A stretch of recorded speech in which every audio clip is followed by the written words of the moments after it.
Thank you. Yo, what up, everyone? Welcome to episode 56 of the Current Backloggers. The date is March 6th. I'm your host, KCP, along with my good friend and guest co-host, Ryan McEmails. Ryan, how's it going, brother? That's something. It's going good, buddy. It's not racist. It's a throwback to the 24-hour live stream and the POC cop from Coffee Talk. Oh man, when are you guys gonna finish that one? Cody, when are we gonna finish that one? I need to see the rest of it. That's a great question. Needs to happen, buddy. So before we go any further, Ryan, Mm-hmm. I think we need to ask the question that everybody's been wondering. Okay. Your name is Ryan McEmails. Where is the email? You said the only reason you hadn't is because there wasn't a week without you, and then a week going forward, and that happened. Where was the email? I feel like I'm being interrogated right now. Where This is is the very email? confrontational. I thought I was a guest, not a... Where is the email? What email? That you always send us, the nonsense. Sorry, the feedback. I don't know. All right, I don't have a good excuse, I guess. all right, that's not really helping me. Sorry, bud. So what have you been up to? It's been about a week and a half since you've been on here. Not emailing you, apparently. Well, apparently I had time for everything else, so what else have you been doing? I had I'm so just much... trying to look out for the fans, by the way. They've been asking for it. You promised it. I know, but... So don't shoot the messenger. I'm just trying to defend them. I know. I've been getting a lot of fan feedbacking, and a lot of people have been asking for, I know. So, I'll get on it. Okay. Trademark. By episode 57? You going to do feedbacking yourself? I'll do a feedbacking of myself. Okay. Sounds good. I'm committing a lot here, and I've set myself up for failure, but I'll do it. So what else have you been up to besides not emailing? I've been pulling a Casey. Okay. Doing a lot of overtime. Oh, boy. Do we need to get everybody in on you? Well, it's my first overtime in Ever? a while. Oh, in a while. Yeah, because, I mean, everybody doesn't care about COVID anymore, Mm-hmm. so work's picking up a lot. Mm-hmm. So I had, like, almost 60 hours last week, and then this week, well, however you want to look at it, but this past work week, it was over 50. So you've been multiple weeks of overtime. Kind of, sort of. Yeah. Anything else besides your excessive amount of overtime? I don't know. Did I talk about my new camera? Not in here, no. Okay. Yeah, so I got a new camera. Yeah? It's a Canon EOS R. Well, I think you There. did say you picked it up, but you can give us some details if you used it. I haven't used it yet. It's Oh, no. sad. I feel bad. I spent a lot of Oh. money on it. Sick rhyme. Yeah, and haven't actually really used it outside of the house. Yeah. Oh, I gotcha. Yeah, buddy. You know, I've just been taking pictures around the place and just playing. I mean, the thing has so many settings, and it's Night like vision. no night vision. But I spent, I think, over 2 hours the first day just changing settings and figuring out where everything is, and then the next day forgetting half of what I try to remember. And so it's a big learning curve. Sounds like you got a mini PC on your hands. Yeah, a little bit. Change. I had to update the driver. Mm, Yeah. Classic. No, I didn't actually. I would hope not. There are firmware updates on it, but thankfully that's one good thing about Canon is they're good about shipping stuff out updated. So, but no, I got that. And kind of partly for me because I like having a good camera, but then partly for Cody because there's big talks of some documentaries he wants to shoot coming up. We got one planned. I don't know. I haven't watched all of last week's episode. I don't know if he talked about his upcoming documentary shoots. I don't think so. I don't know how much I'm supposed to say. I haven't signed an NDA or anything. Oh, well, I think you're safe. Yeah, but so this, I want to say it's this Wednesday. We're supposed to go over to this guy's house. Actually, it was last week. We were supposed to. Well, I was supposed to meet him and another guy that's helping film, and then the guy that we're doing the documentary about at Roosters to eat. But then that was supposed to be like at 7 or 8 that night. But then I found out I had to be up.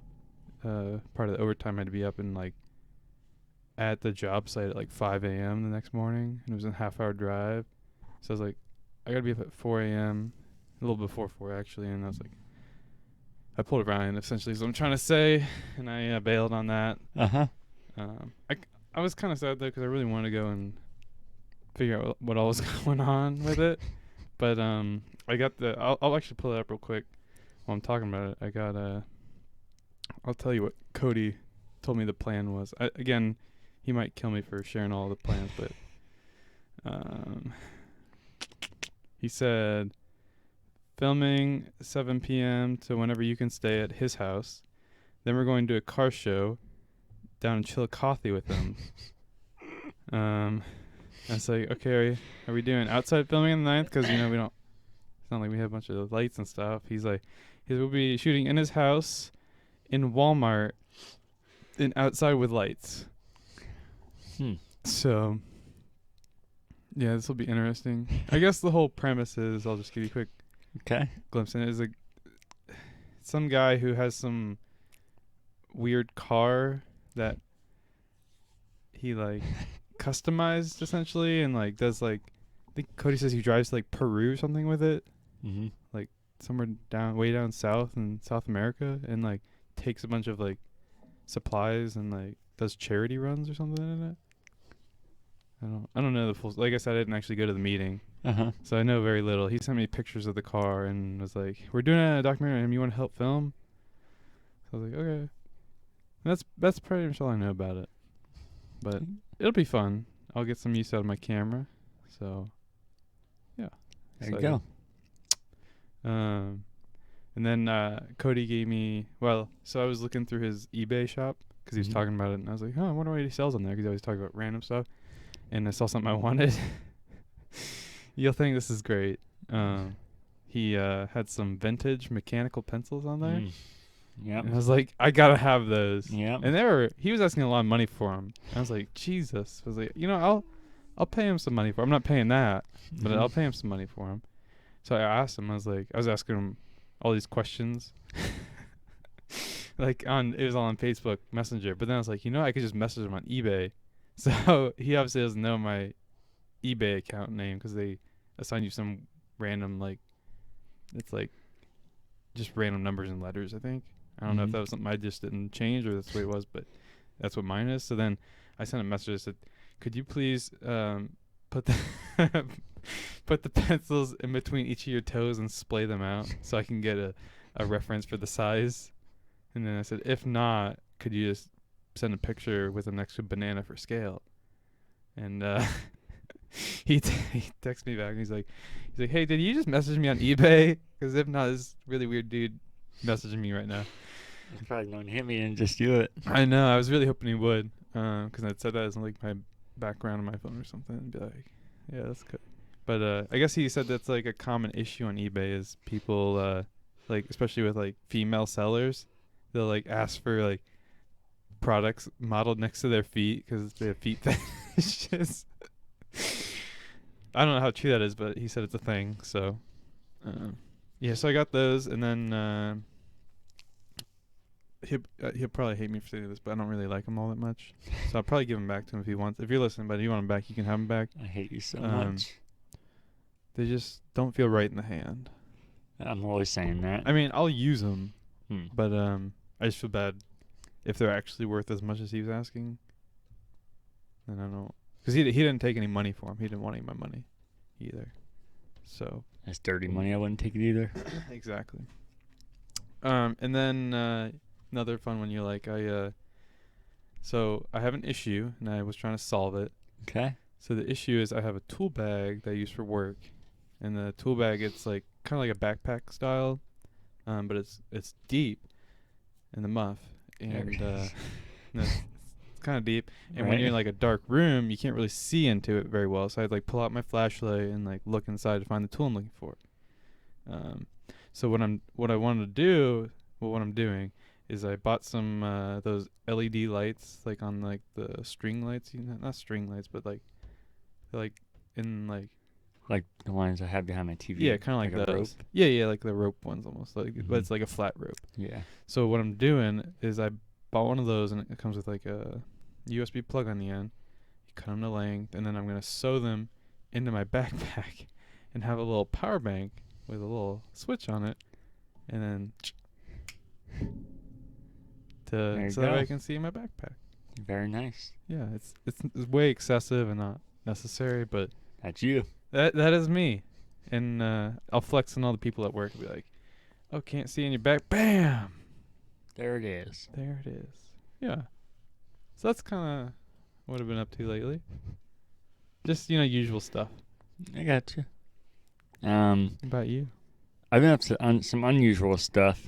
Working a lot of overtime this past week. Yeah. So decided to change up and get some overtime in there. Yeah. Yeah. Yeah. And then today went downtown, cruised through the alleys on my scooter. Through the alley. Tiptoeing. With one of my friends from work. It was a good time. Oh, who's that? The other Cody.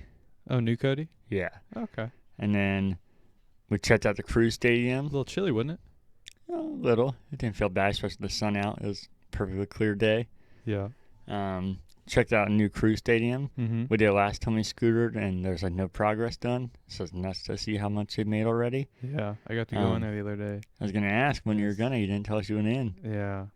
I thought I did. No, how was it? It's pretty sweet. Yeah? Yeah.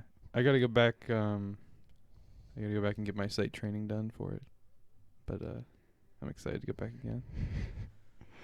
So did you really see anything or walk around, or you just did like one thing left? Yeah, I didn't have my site training, so I wasn't technically there. It was just like I was meeting because we're subcontracting electricians to do all the install work, and so we had to meet our subcontracted electrician point of contact there, and so she's like, we like walked in the site, and then she showed us like the 2 spots we were working at, and then we left because we didn't have our site training, so we weren't really supposed to be on site yet. But yeah, so hopefully I'll get to go back soon and just kind of wander around. Nice. Yeah, I'll just pretend like I'm doing important things while I'm like, I won't say too much on here, but yeah. Yeah, I got you. Yeah. Then we finished it by getting some delicious pizza downtown. What's Yeah. that? Boston's. Oh, okay. They got good pizza. Blue Jacket Classic, as they call it. You're not a fan of what is it? Late night slice, right? I fucking hate it. Yes. Okay. So I thought. That's worse than Papa John's. That's not the one we ate at that one time we got sick off of, was it? That I got sick off of? Yeah, me and you went to some pizza place, and we both got sick. I know I get sick of Hound Dogs. Yeah, but Hound you Dogs. went there? Yeah, we went together and both got sick that one time. Yeah, I love that place, so I can't eat it anymore. So 2 times in a row. Yeah. That's all I've done this week, though. It is nice seeing things get back to normal. Mm-hmm. Not only with people being more normal and seeming like they'll do more, but even small things like turning on the Blue Jays game and hearing real people in the background. It's actually comforting in a way. Mm-hmm. And I like baseball. I know you're a hater. Yeah. But it's even with me liking it's my 3rd favorite sport. I'm actually more excited about baseball this year than I have been about hockey or football. Just because I feel like that's such a traditional American thing. And it seems like the most logical thing to be able to make steps forward. Yeah. So I'm really excited about just thinking about being like a classic thing that I grew up on and it coming back. And then you knew things were normal because there was a potential shooting at a local mall here. Oh, really? Yeah, you didn't hear about that? No. Yeah, at Polaris, they evacuated the whole place and brought SWAT teams in, and helicopters. But then it was just 2 idiots that probably arguing over a baby mama because one of them was in a baby shop, and then the guy walked by and saw him there and started shooting at him, and the other guy started shooting back at him, and it must be like fucking stormtroopers in Star Wars because nobody was hurt, so these two idiots were shooting at each other and couldn't even hit each other. Nice. And literally in a baby store where probably good potential of babies there. I like how both of them were armed. Like the one guy he jumps the guy with the gun, but then the other guy's like, "Oh, you got a gun, I got a gun too." So that's how I knew we were truly back. I was like, all right, haven't heard about one of these in a while. That's a sad state of affairs when that's your normal.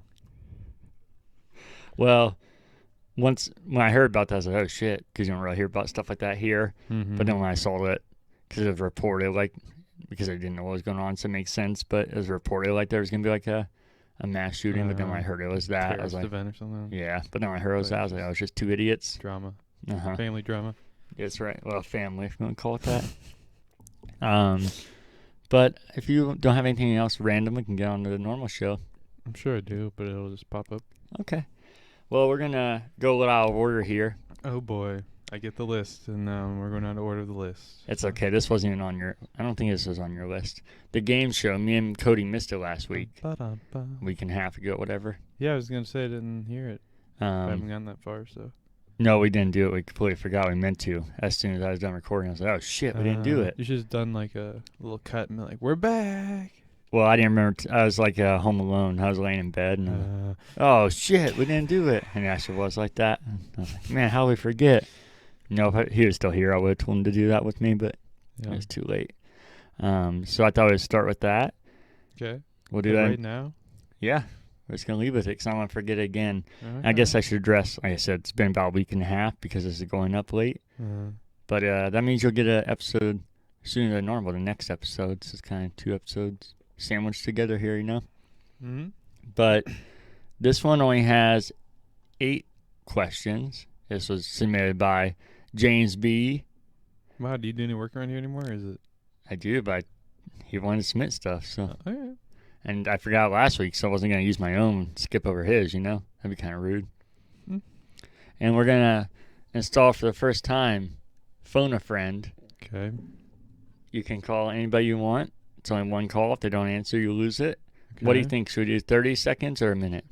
A minute. Because it's from the time you start calling? Fucking confusing. From the time you start ringing? Yeah, I guess. Okay. And they obviously can't Google anything, and I know that you can't really stop them. Well, I don't know who I'm going to call other than, Cody. Well, you got to tell them the rules, then. You got to what? You got to tell them the rules. No Googling. I just need to know. And no Google. All right, you ready? All right. 1. It's a 3D platformer. You have 2 guesses, remember. Am I going to know this? Yes, but you probably won't because you... Okay, fair enough. All right. 3D platformer. That really narrows it down. Go ahead. Next one. Still 2 guesses, right? Yeah. Okay. Someone in this game... 2. Okay. Someone in this game promised you cake. The cake is a lie? You're guessing a game. I'm guessing a game? Mm-hmm. Portal's a 3D platformer, isn't it? Mm-hmm. So they said... You said the cake... Somebody promises you the cake? Someone in this game promised you cake. I mean, I don't know any other games that promise you cake. Do I have to guess exactly which one? Mm-hmm. Well, I'm pretty sure the first Portal's the one that had the cake. Is that your first guess? Yeah, let's go with that. Meh. All right. So on to 3. You're making your way through a castle. Oh, shit. Castle. I don't know any other Portal games that had castles in them, so next question. And I guess you got to use your phone a friend before your last guess, because that's Who Wants to Be a Millionaire is. Okay. All right. Almost everyone our age has played it. Our age? We have, 10 years between us? How old are you? 24. 6 years. Oh, yeah, you just turned big 3-0. That's right. That doesn't really help me. Next question. All right, 5. Remember, there's only 8. In the original version, you only play as one character, but in the handheld port, you can play 4 characters. As in, you can pick from 4 different characters. I just thought of something Okay. about the phone a friend issue. Yeah. So in Who Wants to Be a Millionaire, it's very concise. You can read them the question and the 4 answers. In this, you have to read them possibly up to 8 clues. So you need more than a minute, is that you're telling Well, me, I'm Princess? saying if we did it, I think it might be better to start the timer after you read the clues, like a 30-second timer, Okay. maybe. Are you trying to use your phone a friend now? Is that what you're saying? No, I don't really want to use it. It's because I'm antisocial and don't want to bug somebody at 9:38. Well, most people don't go to bed at 9:38. Well, All right. You want to guess? You want to phone a alright, friend or so go on? let me review them. Okay. Want me to do it? Yeah. Okay. It's a 3D platformer. Someone in this game promised you cake. You're making your way through a castle. Almost everyone our age has played it. In the original version, you play as 1 character, but in this handheld port, you can play 4 characters, as you can pick from 4 different characters. Okay. That's where you're at. That's 5. You want your 6? Yeah. Okay. In this game, you collect stars.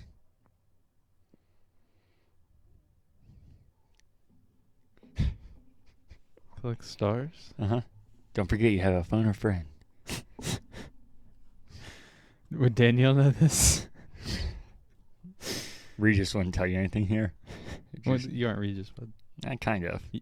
Cody asked you all these I'm more questions. alive, And you're just but answering away. All right. So how does this work? I call him, and then you read them. yeah, sure. Put it on speaker so the crowd can hear it. Yeah, that's The the other audience? thing I was gonna say. How's the audience gonna hear? What do you want me to take it to start out with? I can tell them what's going on here. Sure, this is gonna sound great. Remember, if he doesn't answer, that's your one call. Yeah, Hope you trust Cody. I don't trust Cody. He never. He's probably sleeping. Hello. But what? I worked now. What are you calling me for? No, not You looking said they good. always answer on Who Wants to Be a Millionaire. Oh, he forwarded me to the voicemail. Uh-oh. Cut it off. Cut it off. Why? I don't know if he's going to read his number. Oh, yeah, that's true. All right. Ready for clue 7? Or you want to guess on 6? Nope. Number 7. All right. The boss is a giant turtle. Remember, there's only 8 clues in this one. So your Yeah, next so I one's get your one last. more. Well, I might as well hear it because I don't know. All right. It's a Nintendo exclusive. I don't know the name of all of them, but I'm sure it's one of the Marios. I don't even know the name of the first one. It's like Mario Brothers or Super Mario Bros. Or it's a me and Mario. Yeah, I guess the Mario game. I don't know the specific one. So just Mario's what you're guessing? Yeah, You're close. Super Mario 64. yeah. So that gives me the full 8 points there. Hmm. Thanks for making me gain some ground there. You're welcome, buddy. Remember how you're like, bud, you don't have to dumb it down for me. I can guess any of these. You're 0 for 2. And I tried to dumb one down. 2? I Yeah. had one right. Did you? What was it? I don't recall. I trust you then. I'm pretty sure I've done 3 of them. And you got one? Mm-hmm. What was the first one we did? It was Donkey Kong. I know it was one of them. I don't know what the first I one. didn't do. I know I missed that one. But the one before that I got. All right, somebody comment. Let us know. They won't. They will. All right. Somebody's going to let us know. All right. Somebody I trust the better audience. let us know. James, thanks for doing that. Sorry Ryan let you down. Man, that's just. We should really end on that because it's really depressing now. Bringing down the whole mood. Instead, we'll segue into things we forgot about from the week before. Ryan, do you have anything? I have one thing here. Is this a correction or? No, this is things forgotten from previous episodes. Oh, okay. So it's Cody forgot to say he loves you. Oh. So just want to bring that up. That could be a correction, too. You should probably do that. Yeah. I actually don't have anything, surprisingly. So that can go corrections, question, and feedback. Okay. And no email from Ryan. So we'll go question of the week from James B. Wait, can I make a correction and feedback? Oh, yeah, sure. What do you want to do that one first and then? Oh, I was going to do that, but it's okay, buddy. Let's hear it. It's nothing important. It's just Cody's a paper-handed bitch if he sells. So. Yeah, when's the squeeze gonna happen? Is it ever But gonna? I was just reading some new data, Yeah. and it's getting juicy. Yeah. You should see the numbers. They're saying it's just insane. The numbers, Mason.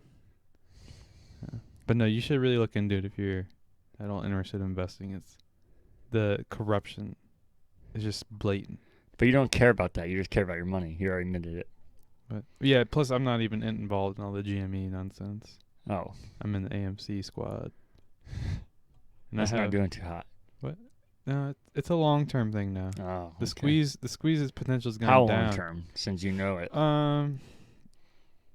I'd say within a year I'll be able to sell my investment for a healthy return.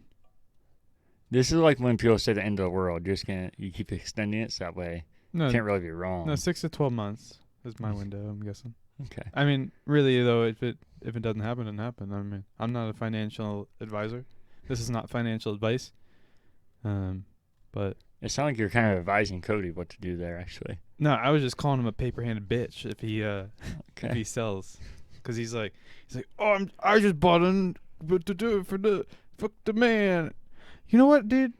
That's a lot of money. You know, I'm like up $20. I think it might sell. Wow. Okay, bud. Make up your mind. So You know that's what I what you're mean? so upset about him? You said he was bashing you? What? Before we started, you said he was bashing you and you had to get him back? No. No, you did. I That know was I it? did, but that wasn't it. Oh, okay. Did you want to address that? I don't recall all of it, but a lot of it was about just me in general that he was very negative about. Oh, So okay. was I don't upset remember about this. all that. I gotcha. Any other feedback? Not questions. Huh? I have a little thing for James, Oh, okay. but you got to read that first, Okay. I guess. So that's all I had though was about Cody. Okay. I don't have anything besides, like I said, this episode being late. But I already addressed that. So he says, how's it going, guys? It's going great, James. Appreciate your continued feedbacking and supporting. I think I know what you're going to correct, you tool. What? And I'm just going to change it here. What? This week's question is kind of weird, but should be interesting. If your favorite game had an option to replace the characters with characters from your favorite movie or show, who would they be, and what are you doing? What? And would that make it better or worse? Signed, Sasquatch. I'll let you go first. You want me to go first? Yeah, I always go first. Okay, so naturally we're going to do Halo and Lost here. Mm-hmm.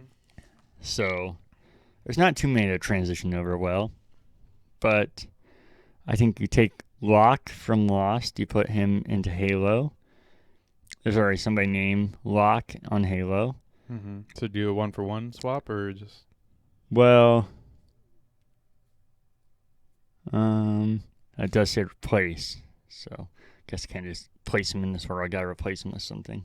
No.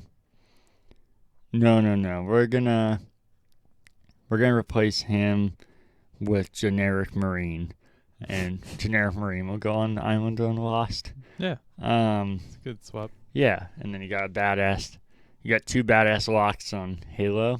Mm-hmm. And You you're got just tearing shit up. Marine to fight whatever's on Lost. Yeah, and then I say you swap out Cortana, put her on the island.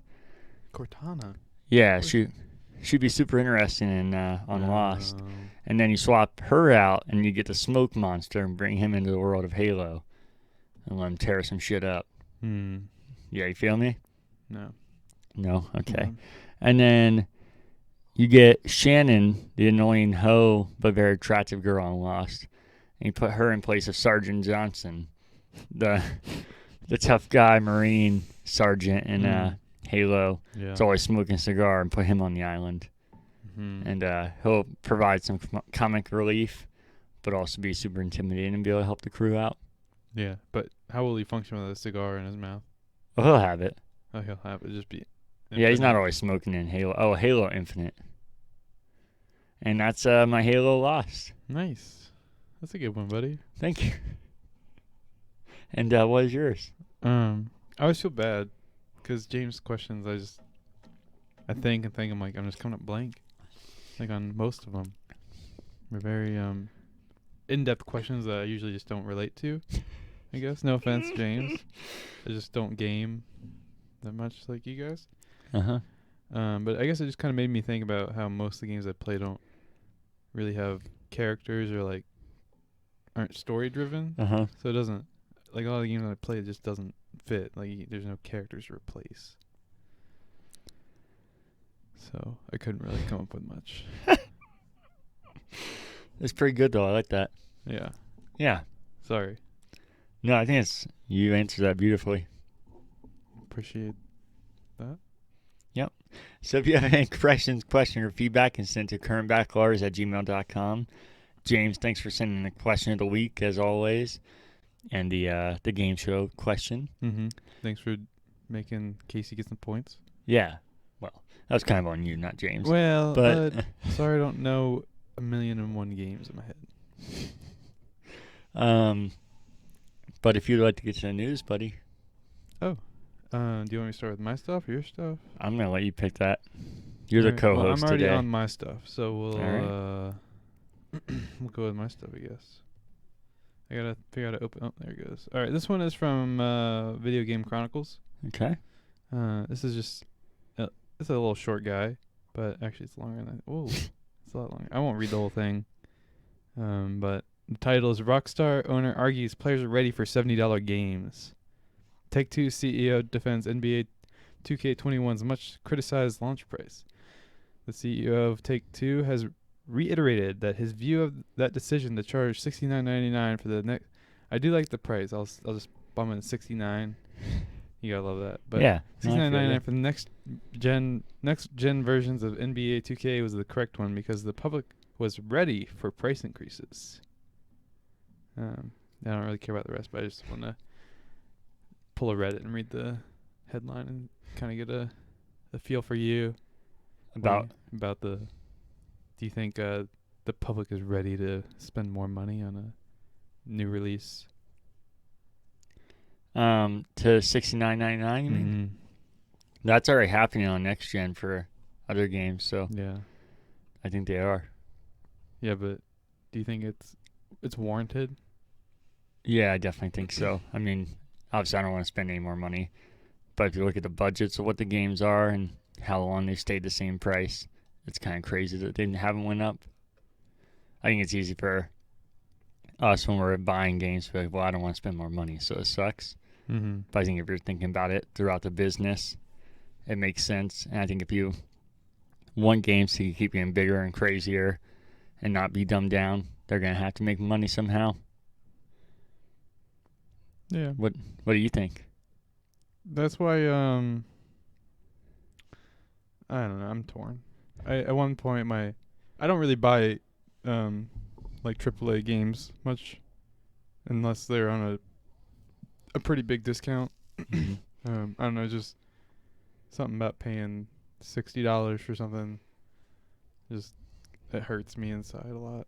I mean, I get like they spend a lot of money and time on these, but at the same time, I don't know. It just doesn't seem like it's. I don't know. Maybe it's because I'm just old man now, but that's why I like PC gaming and like the indie game development. It's like the Dyson Sphere program. I spent like $20 on that, and I've had like 70 or 80 hours of game time on it. It's like that's a bargain right there. But you buy like the latest Call of Duty and the campaign's like 20, 30 hours. You're like, sure, if you're one of those people like to spend 50, 60, 80, 100 hours playing multiplayer, I guess you get your money out of it. But or if it's the latest Call of Duty campaign, it's like 4 hours.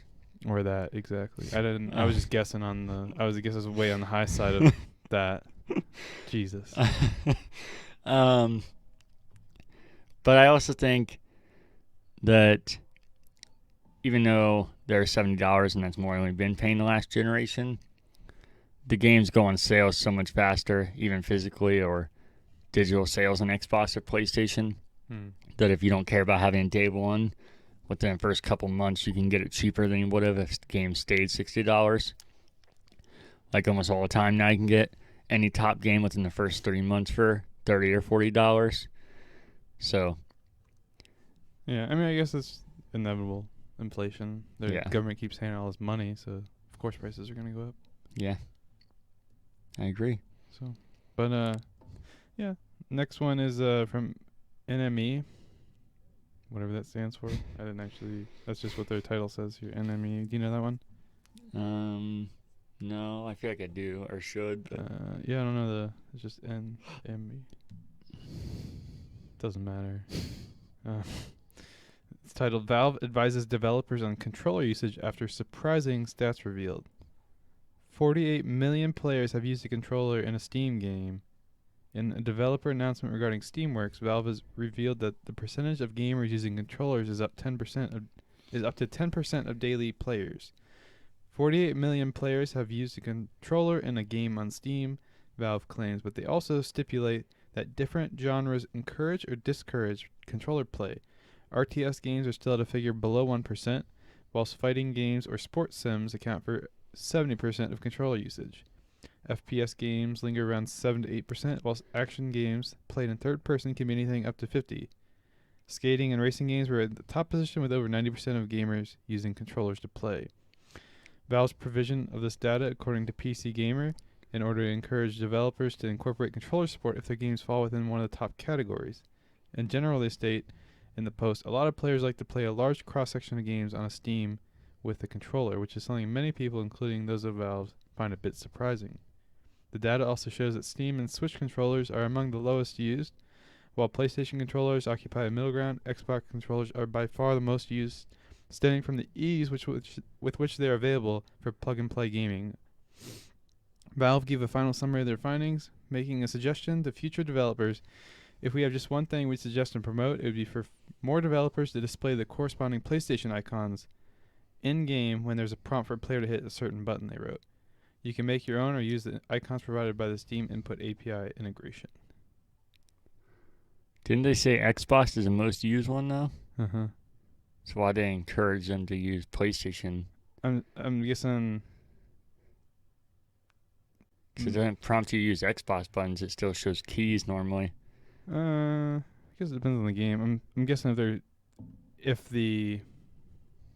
maybe there's more support for the Xbox controller, so there's more developers that are adding like Xbox icons, but maybe they're not putting the PlayStation's ones in because they're just like, well, 90% of players use Xbox. Why would you spend time on the PlayStation one?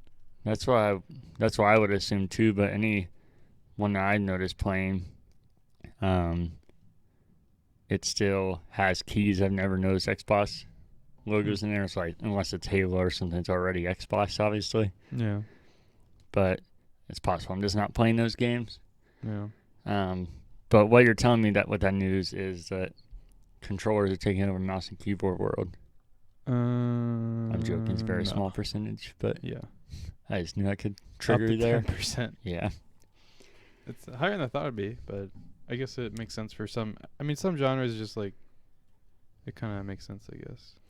Yeah, I can't imagine you if I was good at mouse and keyboard playing a sports game on it. It sounds fucking terrible. Yeah, I don't know how that would work either. Yeah.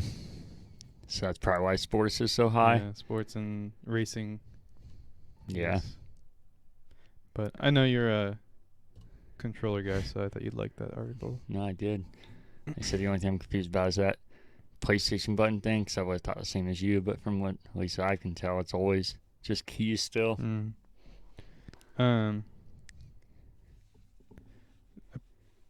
don't know if I'll read this whole thing or not, but this is more just like to segue into loot crates. It's a little article. Germany needed to consider loot boxes and ratings going forward. The German government has passed a law that means if a game has loot boxes, that they must be taken in consideration when that game is being given an age rating. This could be a stumbling block for companies such as EA, whose live service games often contain loot boxes. The law must now pass the federal council, something it is expected to do this spring. That's just like a little intro to the article, but Okay. want to get your thoughts on loot boxes and how some people see them as gambling. Yeah, I don't have an issue with that at all. I'm somebody who's never actually paid physical money for loot boxes, but I feel like with anything, that shouldn't be the company's fault, even if it is an addiction. Like it has addictive natures, they still are allowed to sell gambling or lottery tickets, and you can still bet on sports. That's not taken away. It's still up to the person to decide if they want to do that or not. But do you feel like in Germany they're trying to say, oh, well, if you have loot boxes, that's a form of gambling, so we should include that in the rating and say, hey, parents, there's gambling in this. Don't let children play it if you're not comfortable with that. I mean, do you agree with that kind of thinking? I think there could be a warning. I don't know if I'd say gambling, because I think part of it is that you're still getting something with gambling. You're not always going to get something back. So a loot box never just empty. Like betting can, there's more than likely you're not getting your money back and you're losing money with gambling. But I think there could be a fair warning about it's gambling as far as what you'll get with it. But yeah, I mean, I can't think of a single sports bet you can make, a lottery ticket where they guarantee a certain portion of money back. So I think it still is different, even though you're gambling what you get. Yeah, I mean, I don't know. I'm not really into games that have loot boxes and stuff. I just know a while back there's big controversy around CSGO and like websites that would like sell you loot crates that would have items in them that are worth a lot of real world money, but the chances of winning those were very low, obviously, and it was like big scandal. But yeah, I don't know. I'm not a fan of them. I think it's like you buy the game. If you want to add special things that you can earn in game, that's one thing. But to be able to like any game that you can spend more physical money to get an advantage or get like specific items, I think it's just a cheap way of extending, I don't know, just milking, nickel and diming your customer base, your fan base. Yeah, that's why I led with that. I've never bought one. Yeah. And I don't like them, but I don't think it means that they should have to go away or that what they are is wrong, because obviously there's millions of people that are spending it for a certain reason. Mm-hmm. So there's obviously a market for it. Yeah. I'm not the market, but yeah, I just heard a lot of stories about people addicted to gambling. Like they'll end up spending like tens of thousands, like even like on mobile games and stuff. It's like I don't know how you do that. oh, I don't either. And then final article I wanted to share was about Tencent, because I know Cody loves them. You've been figuring out about them, huh? Yeah, been doing a little digging. Doesn't take much. There's a lot about them. Yeah, yeah. Tencent branded Red Magic gaming phone launched with a 165Hz screen. Red Magic, the gaming brand of ZTE subdivision Nubia, has launched with a smartphone in collaboration with Chinese tech gaming giant Tencent. The Red Magic 6 and 6 Pro are high-end devices available to order now in China, with a global launch coming later this month.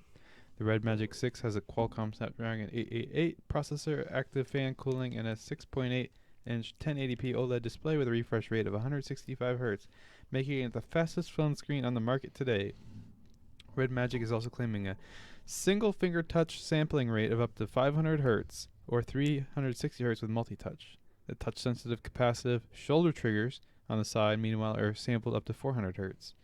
The Red Magic 6 Pro is mostly identical, but it comes with 18 gigabytes of RAM and has a faster 120-watt charging system that Red Magic says can fully charge the battery in just 17 minutes.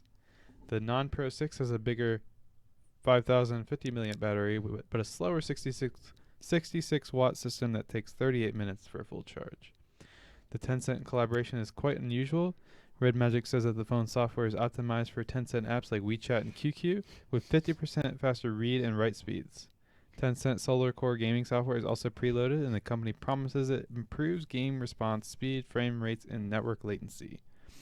The Red Magic 6 starts at 3,800 yuan, or about $585 for a model with 8 gigabytes of RAM and 128 gigabytes of storage, but you can pay almost twice as much for a fully loaded 18 gigabyte 512 Red Magic 6 Pro that'll cost almost $1,020. The pricing will likely be different, however. Red Magic will announce international release plans on March 16th. I still don't see the point of ever having a gaming phone. It's just the stupidest thing. It's like when I think of mobile gaming, it's just like some dumb like race game or like some pay to win like clicker game or I don't know. It's just like I don't think of like, oh, I need the best graphics. I need 18 gigabytes of RAM, more RAM than I have on my computer at home to play video games. I think even if you're gonna make that argument about needing a better display and needing all these things, I think the only argument would be what they're going into now with like xCloud and streaming and everything. But all that's doing is needing a screen. That's why it can run on like anything. So it doesn't even need more power because it's just running from the cloud. So I think even high-end games, it's not really necessary to have that because any mobile game, it seems like overkill. And anything that would seem like needs that power isn't actually using the power of the phone. Yeah. I wish Cody was here for that, though. He would have stopped you like 12 times, and especially when I was talking about their apps and everything. They're collecting so much data. Oh, yeah. It reminded me of like the scene in Show We Love, Who is America? Yeah. When he's presenting that moss to them. Who's paying for it? Well, I'm glad you asked, sir. The Clinton Foundation. Oh, there's a surprise. Yeah, he would have been super triggered when I mentioned WeChat. Yeah, that's where I thought I pictured him saying it like that guy. Yeah. But I'm not even mocking him. I don't go deep into the conspiracies, and I think some of it's crazy, but I think it obviously is. Tencent is a little creepy with how much they have control over and how big they are. And seemingly out of nowhere, like when he started talking about him, I was like, I don't know what the fuck that is. And when I talked about him to you, you're like, I don't know what the hell that is. And then when you look it up, you're like, holy shit, this thing is massive. I guess another thing I heard somewhere else on the internet, which means it's true, is that I guess people in China have like it's almost like a competition to like have like really expensive tech. Yeah. And so I guess there's like a big market for like absurd phones that like cost an arm and a leg. Even though these weren't actually that expensive, I wouldn't consider like $1,000 is kind of like your average like flagship high-end phone. So I mean, it's not that ridiculous, I guess, but still, it's like who needs 18 gigabytes of RAM? How do you even fit 18 gigabytes of RAM in a phone? I mean, I guess you just have. That's a weird number too, because typically it's like 4, 8, 12, 16, 32, kind of like base of 4. So 18. I don't know where they get that from, but yeah, it also a lot of these like foreign phones when they get released internationally don't usually make it on the U.S. market because of like radio bans. They don't support a lot of U.S. radio bans, and I don't know if that's because like of import bans because China and spying on us and all that stuff. Or I'm sure if Cody's here, he'd be like, oh yeah, they're but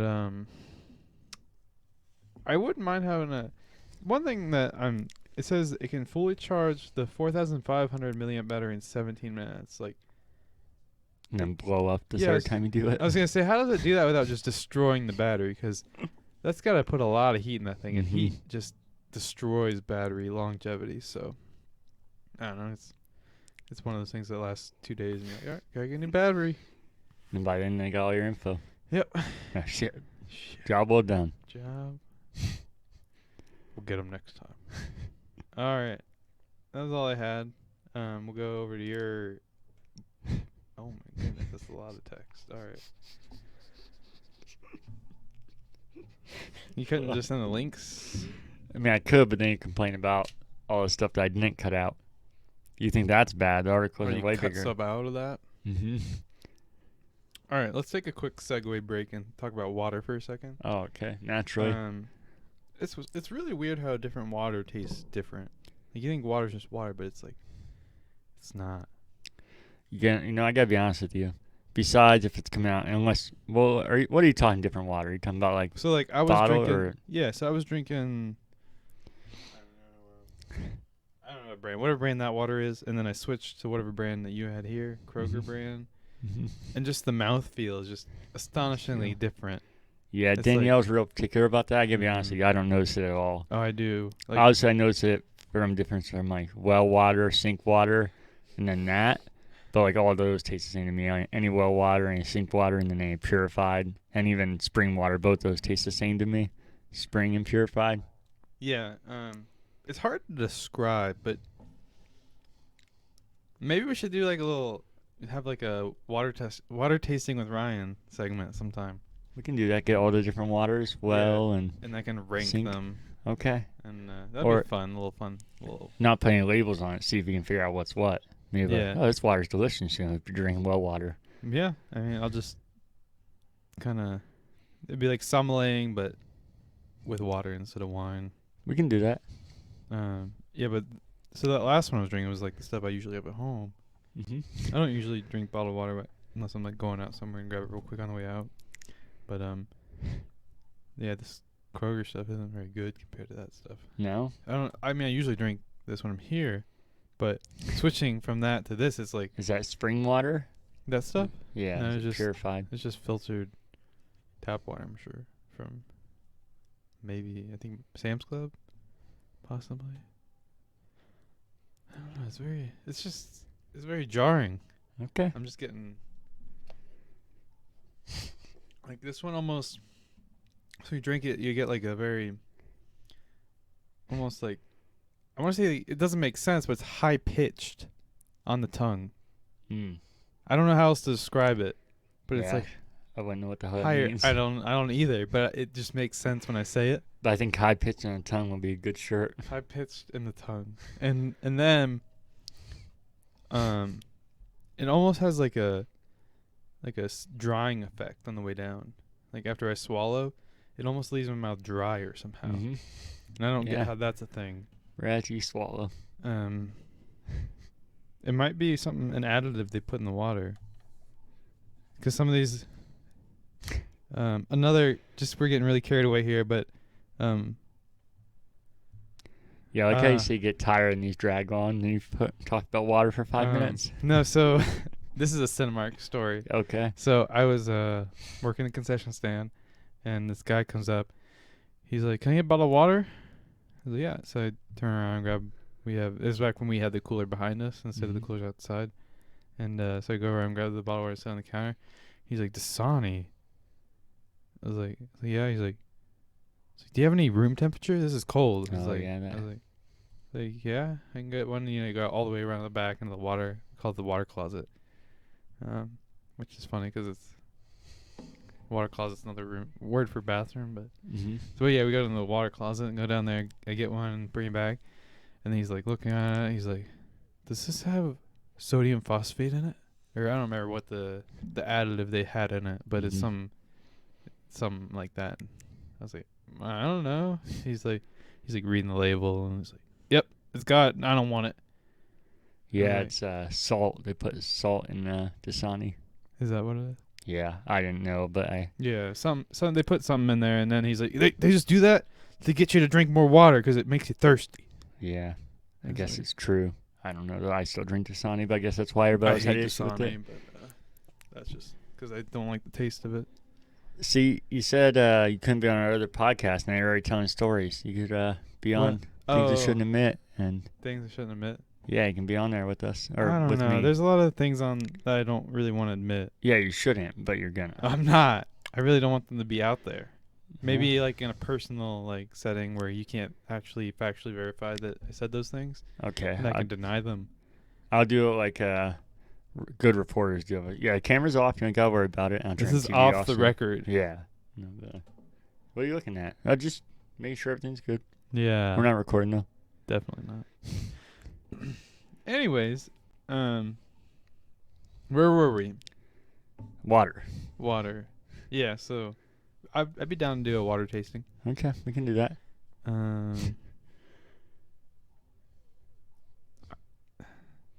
I guess I'll bring that up later. Okay.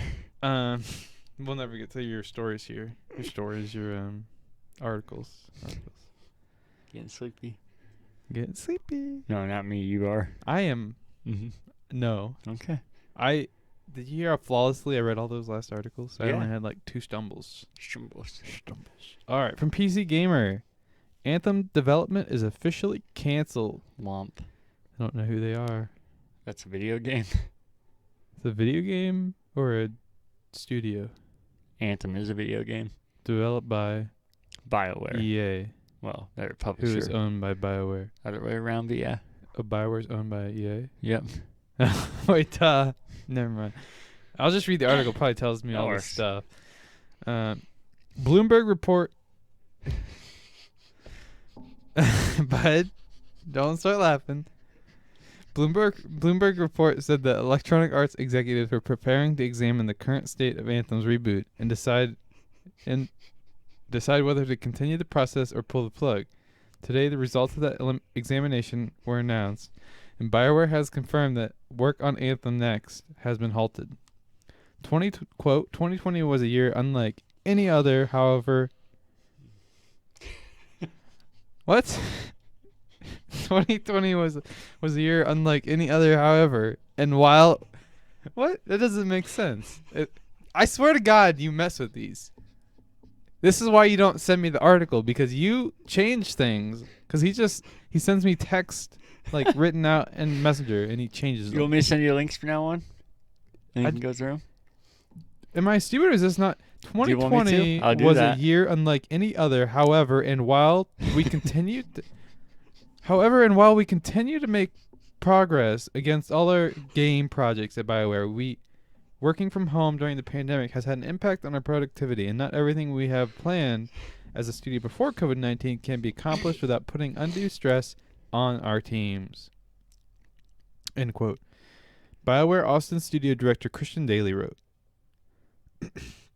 I know this will be disappointing to all the community of Anthem players who have been excited to see the improvements we have been working on. It's also a disappointment for the team who were doing the brilliant work. And for me personally, Anthem is what brought me to BioWare, and the last 2 years have been some of the most challenging and rewarding experiences of my career. One of the most rewarding experiences of his career is ending his favorite thing that brought him to the team. I think he's saying everything before that. I don't know. That's part of his career there, so it must be really rewarding to end that project that he loves. The end of Anthem's development does not mean the end of the game, however, Daly said. BioWare will continue to keep Anthem running as it exists today. What does that mean? That means Anthem is still going to be up. They're not going to shut down the servers. Right. They're talking about doing a massive update for it and changing how the game works. What is Anthem? For those of us that don't know what that is. It's a third-person shooter Destiny-like game. They showed at E3 for the first time like 4 years ago, probably. Mm-hmm. And you were there for it. It was a game everybody freaked out about. And this is the future of games. And everybody had jetpacks and kind of like Iron Man. Did you play it? Yeah, it's good. Do you still play it? Me and Cody started more recently, so I didn't play it when it first came out. During E3, I didn't hop up on that hype train. So, yeah, it was good, but I don't think it's going to be what you guys think it is. Oh. And so people are setting themselves up for failure. If you just judge it fairly for what it is, it's a fun game. Okay. As disappointing as it might be for some diehard fans, the end of Anthem's development really comes as no surprise. Daly took charge of Dragon Age 4 late last year following the surprise departure of Mark Dura, and that obviously has a far greater priority for BioWare than a far from guaranteed Anthem resurrection. The studio is also well into a highly anticipated new Mass Effect game, an equally major undertaking. Daly confirmed that BioWare is prioritizing those 2 games, saying that we need to laser focus our efforts as a studio and strengthen the next Dragon Age and Mass Effect titles while continuing to provide quality updates to Star Wars The Old Republic. To the Anthem community, thank you for your passion and creativity, he wrote. Your feedback and suggestions most certainly helped shape the team's direction, and on a personal note, your kindness and encouragement were much needed last year. You know the gaming community. They were nothing but encouraging. Cody's calling. Should I answer? That's probably be a tangent, so that's up to you. I mean, I don't care. You're live with the current backloggers. Hey, bud. I was just calling you for my phone a friend for my quiz show, but that happened a while ago, so I don't need you anymore. That's what I told Casey. I was like, he's probably sleeping. But you decide to pick him as your caller. Well, I just love him so much. That's your fault, bud. Not his. But yeah, that's all, buddy. Thanks for calling. Oh, yeah. I'll see you whenever that is on Wednesday, I think, right? Tuesday, yep. Nailed it. Yeah, you definitely haven't said Wednesday multiple times in this podcast. Bye, bud. Wonder how bad that sounds because he wasn't very loud. No, he wasn't. He's like I said. I knew he was gonna be sleeping. That was the end of the article, right? No, it keeps going on Okay, go for for it. a while. Sound like you stopped. Well, it's because Cody called. Last month we heard. Oh no, shit. Oh no, that was the end. That's Okay, the new that's article. what I thought. Sorry. Yeah. So Okay. Anthem. Anthem Next is canceled. Cancelculture.com. That's right. It's too offensive. Me and Cody talked about this, I think, a couple weeks ago. And definitely me and I... Oh, wait a second here.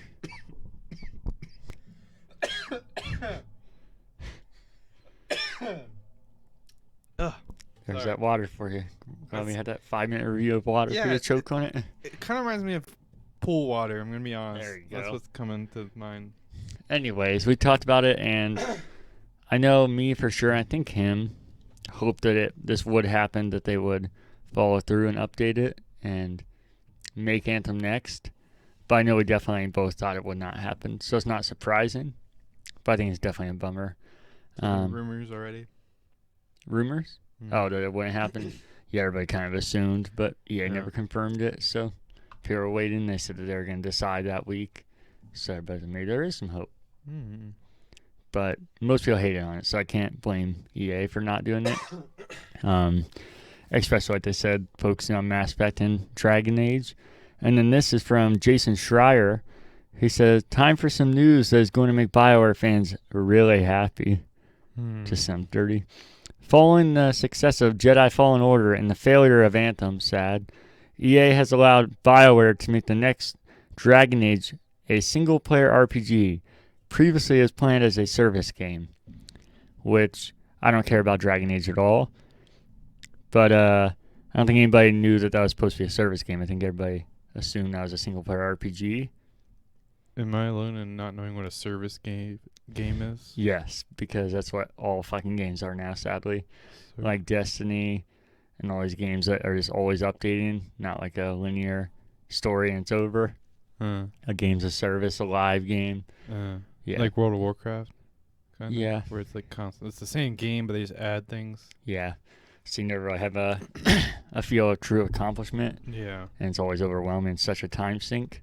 Yeah, because like Which is the base game, but we've added 6 years of updates. which is cool in theory, but and it's cool for like one or two games to do that, but when every game becomes that, it's just overwhelming. There's no way to play games like you used to at that point. So I don't care about Dragon Age, but I think it's really good news. I think it's weird that EA was considering doing that at all. It's not weird on one hand because those are all the rage, so Moneymaker, baby. yeah, but that's just so opposite of what Dragon Age should be. And it makes me terrified that they didn't specify Mass Effect, because Oh boy. that's what I care about, and I always assumed that it would be single-player RPG, and I think it is, but Never know. yeah, when I thought Dragon Age was this, and they didn't say that they were going to do the same for Mass Effect. I think Mass Effect could be very cool as something that we haven't seen before, but I don't think it's really doable. Like the entire galaxy is part of Mass Effect. If you could make that like a actual living world with like these real people controlling everything, I think that'd be really cool, but I don't think it's realistic. I think that sounds cool in theory, but then you know how humans are, and it wouldn't actually work that way. But that's all. All right. I'm not familiar with any of those titles, so I don't have any input. Okay. I mean, I'm familiar with Mass Effect. You haven't heard of Dragon Age? Never heard of that one. That's shocking. Like I said, I don't even like it, so I don't care. It's just very popular. Yeah. All right. Next article is from Eurogamer. It's more E3 news! Exclamation point. I don't even know anything about E3. What do you mean? Is that happening this year? Or? We'll see. I mean, pretty much everybody's doing their own thing now, right? It's like Sony Spotlight, Nintendo Spotlight. That's neither of those names. Whatever what do we call them? The disappointment. More anime games. When is Nintendo just gonna just go solely anime? I mean, it seems like that's 90% of their stuff now. But what about Mario and Zelda and all It's their... like once every 4 years. Just get to the article, you crazy person. All right. E3's 2021 live event has been canceled. According to paperwork filed by the Board of Los Angeles Convention and Tourism. Last month, we heard that E3's organizer, the Electronic Arts Association, ESA, has had plans for a digital-focused show through a live or hybrid event had not been ruled out. Now documentation dug up by Reset Era lists the show as canceled live event, though with a potential license to return in 2022 and 2023. The show's production team may use E3's home at Los Angeles Convention Center and its next door LA live area for broadcast, the document concludes. But it now seems clear, do not expect to see anyone walking through LACC's doors again this year. E3 was held in 2019 after last year's event was called off in the wake of the coronavirus pandemic and the disruption it brought. I mean, you might have to read some more because that water's getting me. E3 was held in 2019 after I read that? Publishers were left to organize their own digital online events and reveal events for companies such as PlayStation and Xbox took place across the summer. This year, ESA has said it wants to bring some of those disparate events back in-house and back into a focused week of reveals. Though without a physical show to anchor the events, it is unclear if publishers will jump back on board or continue to do their own thing. Well, I'm for one, I get you're all competitors, but at the same time, if you all join together, the bigger the hype, the more people that are, you get eyes on from other people. Maybe don't like your games, but, well, Xbox is red or Sony, so I really want to see Xbox, so I'll just watch the Sony. And, well, if I'm watching Sony, I might watch the whole day. And if I'm watching the whole day, but next thing you know, you got all sorts of eyes on your stuff. And then people get together and spread the coronavirus, and then everybody dies. I couldn't agree more. Was that the end of the article, or did I miss you reading that said they still have it signed for 2022 and 2023? Yes, I said that. It said, did you? Okay. Now documentation dug up by Reset Era lists the, whatever that is, Reset Era, lists the show as canceled live event, though with a potential license to return in 2022 and 2023. So, still potential for that, but I couldn't agree with you more. Mm-hmm. It's cool getting these small events, but I think those are only cool if you have something centered around it, like a Super Bowl equivalent. Yeah. I think those are, if that's all you have throughout the year, everything's spread out and kind of anticlimactic. And even personal opinions aside, because obviously I have some bias because we have so much fun doing E3 Hangout, and it's like a yearly thing for us. Yeah. Even that aside, yeah, I think it's good for games to have a major spotlight like that, because then you get all the companies that don't pay attention to games that cover it during that time, like USA Today and all these companies, CNN, all these companies will go to E3, which the smaller events that happen, obviously they're going to cover if like a PlayStation gets announced or something, but they're not going to announce or cover a lot of these smaller things that they would at E3 because they're already there. Yeah.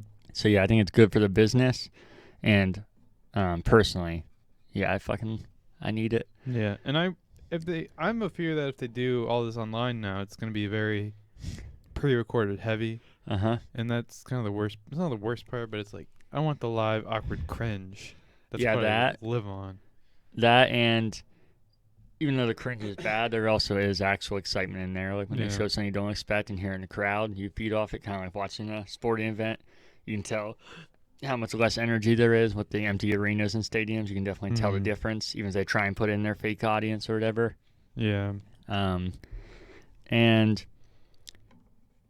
they said in there that the live event is canceled, but they said later how that they're still talking to those multiple theaters about having, not like movie theaters, but like the giant theaters they have in LA that they usually do these conferences at. So E3, as we know, it might still happen, because what they call E3, I don't know if you remember this, every year when we're watching the conferences, those are actually the days before E3 starts, and then the days after are the E3 days where the actual like the floor is open, like when we're out at PAX. Yeah. So that's what they're talking about. And they're talking about how they're still trying to do the conferences. Mm. So for us and what the media usually covers, that would Still mostly, on, probably. yeah, sounds like it. That's So, good. and then, like I said, the other side events, I don't think those are really negative to have stuff throughout the year. If you still have like a major event, I think that's just like an added bonus. And I know Jeff Keeley, the guy that was putting most of that on throughout the summer last year, the Summer of Games, he said how he's going to do that again, but he wants to be way more condensed. So that's good. So it's not spread out through the year. And I don't know this, but hopefully that could kind of combine with this to, even if they're not like partnered together, to put in the same time frame at least to make something major like that. But we'll see what happens. Cool. I lost my spot. There it is. There it All right, is. next one. Game Informer. Borderland casts another character. Man, it's just like a weekly That's why I put on here. This one isn't very exciting, but I was like, we've committed to this now. thing. We'll just cover the whole thing, I guess. Let's hope that this one isn't as bad as the other ones. As far as reading them, because those were always the really like. Let's do like, it then. Felt like a robot put it together, and you're like.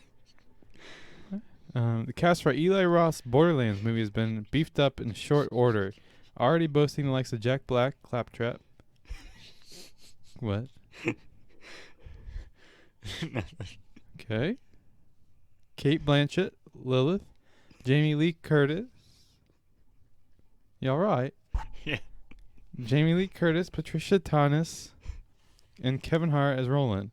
The latest character finance performer is fan favored Tina Fey. Tina Fey. Fan favorite Tiny Tina, who will be played by Ariana Greenblatt.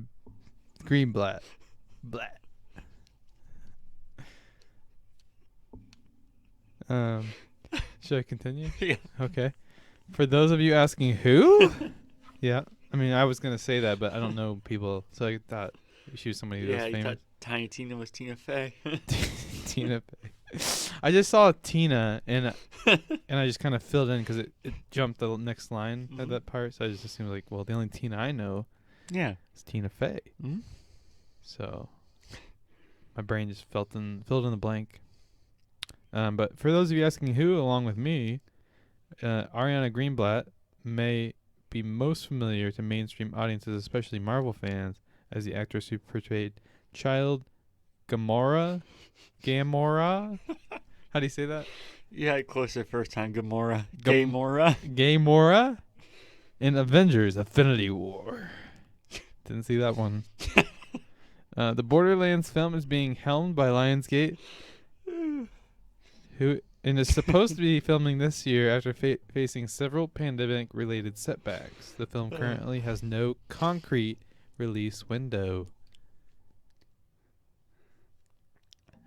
So what do you think? I don't know who she is. Is she a child? That's why I said child in there.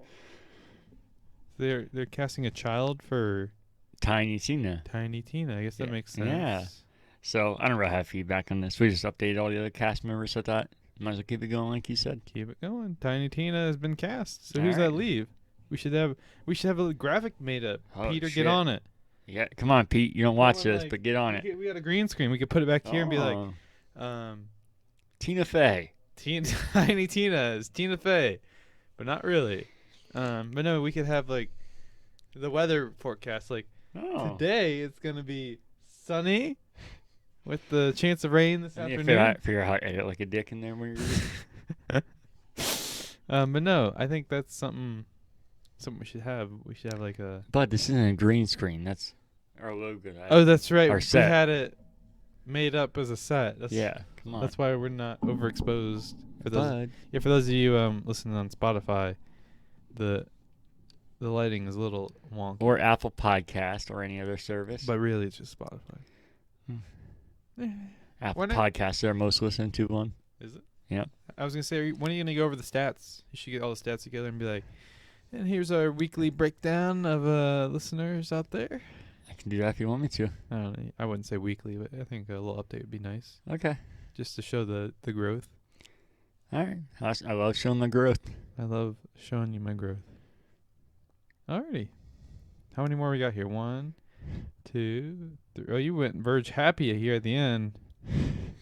Wow, you got 4 more. You guys better strap in. From The Verge, PlayStation Store won't let you buy or rent movies and TV shows after August 31st. If you prefer buying all your movies and TV shows on the PlayStation Store, you won't be able to do that for much longer. In a blog post today, Sony announced that it is discontinuing those purchases on its digital store starting August 31st. As for why, Sony cites the, quote, tremendous growth of entertainment consumed through subscription-based services and ad-based entertainment streaming services on the company's PlayStation hardware. Fortunately, Sony confirms that anyone who has purchased movie or TV content through the PS Store or plans to do so before August will still have access to that content after the changes go into effect, with on-demand playback available on PS4, PS5, and mobile devices. You have a PS mobile guy? PS mobile guy? Yeah. Is that the end of the article? That's the end. I No. don't know. Are you I'm not a PS mobile guy, but I definitely rented and bought stuff off there before. have you? So is this And sad to you? I just think it's fucking weird. I don't know why they're doing it. Because, yeah, I know that streaming is the hot thing and that's popular, but what does it benefit to get rid of this stuff? Yeah. And What's the of being mutually exclusive? yeah, and Xbox has all this still on there, and from what I've heard, it sells well. So that seems like you're kind of just negating the audience there. Yeah. I don't really get how that benefits them. I don't know. I'm not a Sony sales guy, so I don't know what their game plan is. I think it's good they at least gave such notice. It wasn't like, hey, we're doing this next week, so everybody has time, but I still just don't understand the business move of it. I guess you just have to ask your Sony fanboy friends what they think of it. Cody used to be a big Sony fanboy, remember? Uh-huh. He's coming out E3 decking all his PlayStation stuff. Yeah, he'd have his, what was it, a PlayStation controller spray painted in gold. Yep.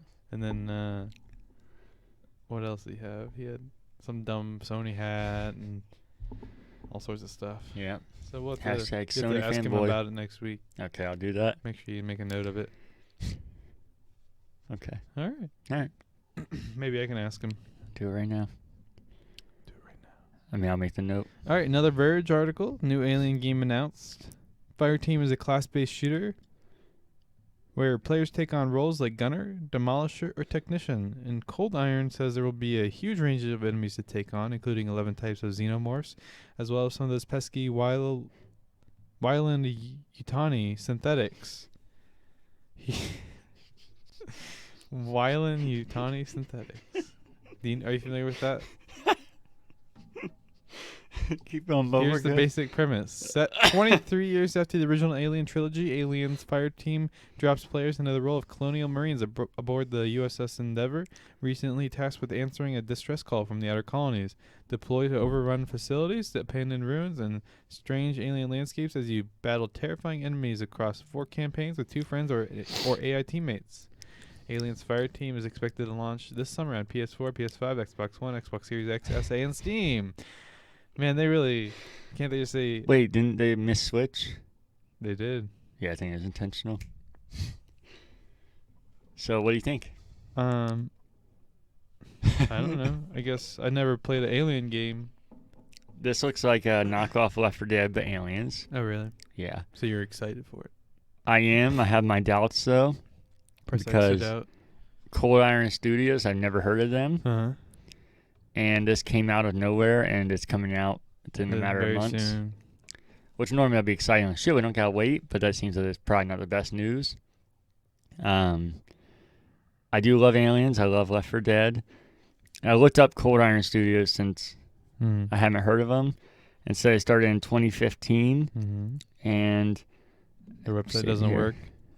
It doesn't let me click their menu to see more about them. And since then, the team has expanded to 40 awesome developers, it says on some website. So I trust it. But what's bad is they don't even have a Wikipedia page I can find. But that gives me a little more hope that they've been around since 2015. They haven't put anything out, so they've also been working this for a while, even though it's just announced. I don't know if I believe them. They're awesome developers. That seems like they're kind of saying it themselves. But 40 developers for a game like this is a decent size. So I hope it's good. They said it's third person. I usually prefer first person shooters, and I think it works better for Left 4 Dead style games. Yeah. And I think it makes it more scary because you can't tell what's behind you. Yeah, that's I think it could work for third person, especially in an alien game, though, because you see them surrounding you can also be terrifying. So I guess that can go both ways. Like, which one could be scarier? Like, not knowing they're behind you, but then it's kind of frustrating because they're just already on you. And third person, you see it happening. Don't know, this one just kind of came out of nowhere. I'm excited for the campaign aspect. Yeah? I like games with story campaigns with friends. Did it say it'd be story-based? Because I'd be down for that. I mean, I would assume there's some sort of story. It's a campaign. That's typically... Well, I'd be down for that. I know in Left 4 Dead, though, their campaigns are just like they're going through up levels and yeah. go through friends. Mm-hmm. Yeah. I mean, so I'm assuming that's what it is. But no, I'd I mean, it does prefer say... story. It does have a little backdrop with the... players are set in the roles of colonial marines aboard the USS Endeavour, tasked with answering distress calls.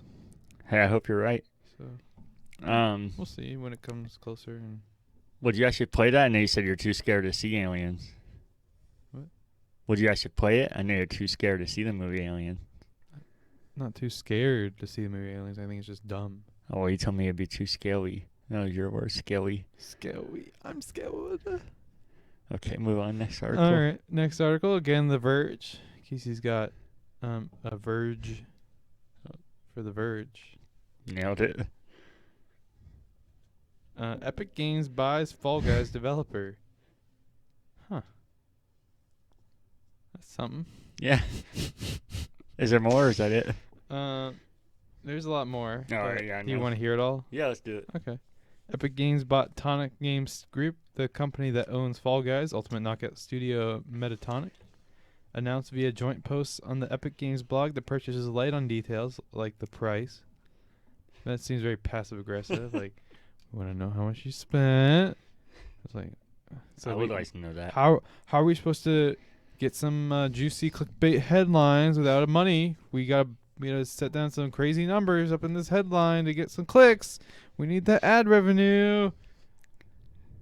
Anyways, but it notes that Fall Guys gameplay isn't changing. The plans to bring the game to Nintendo Switch and Xbox will continue as previously announced.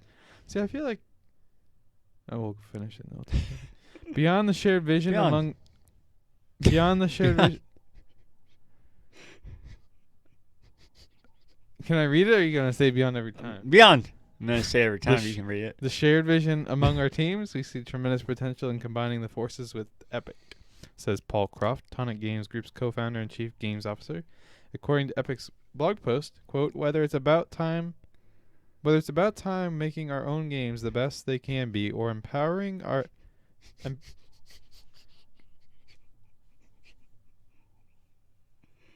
Wait, I think I skipped a line.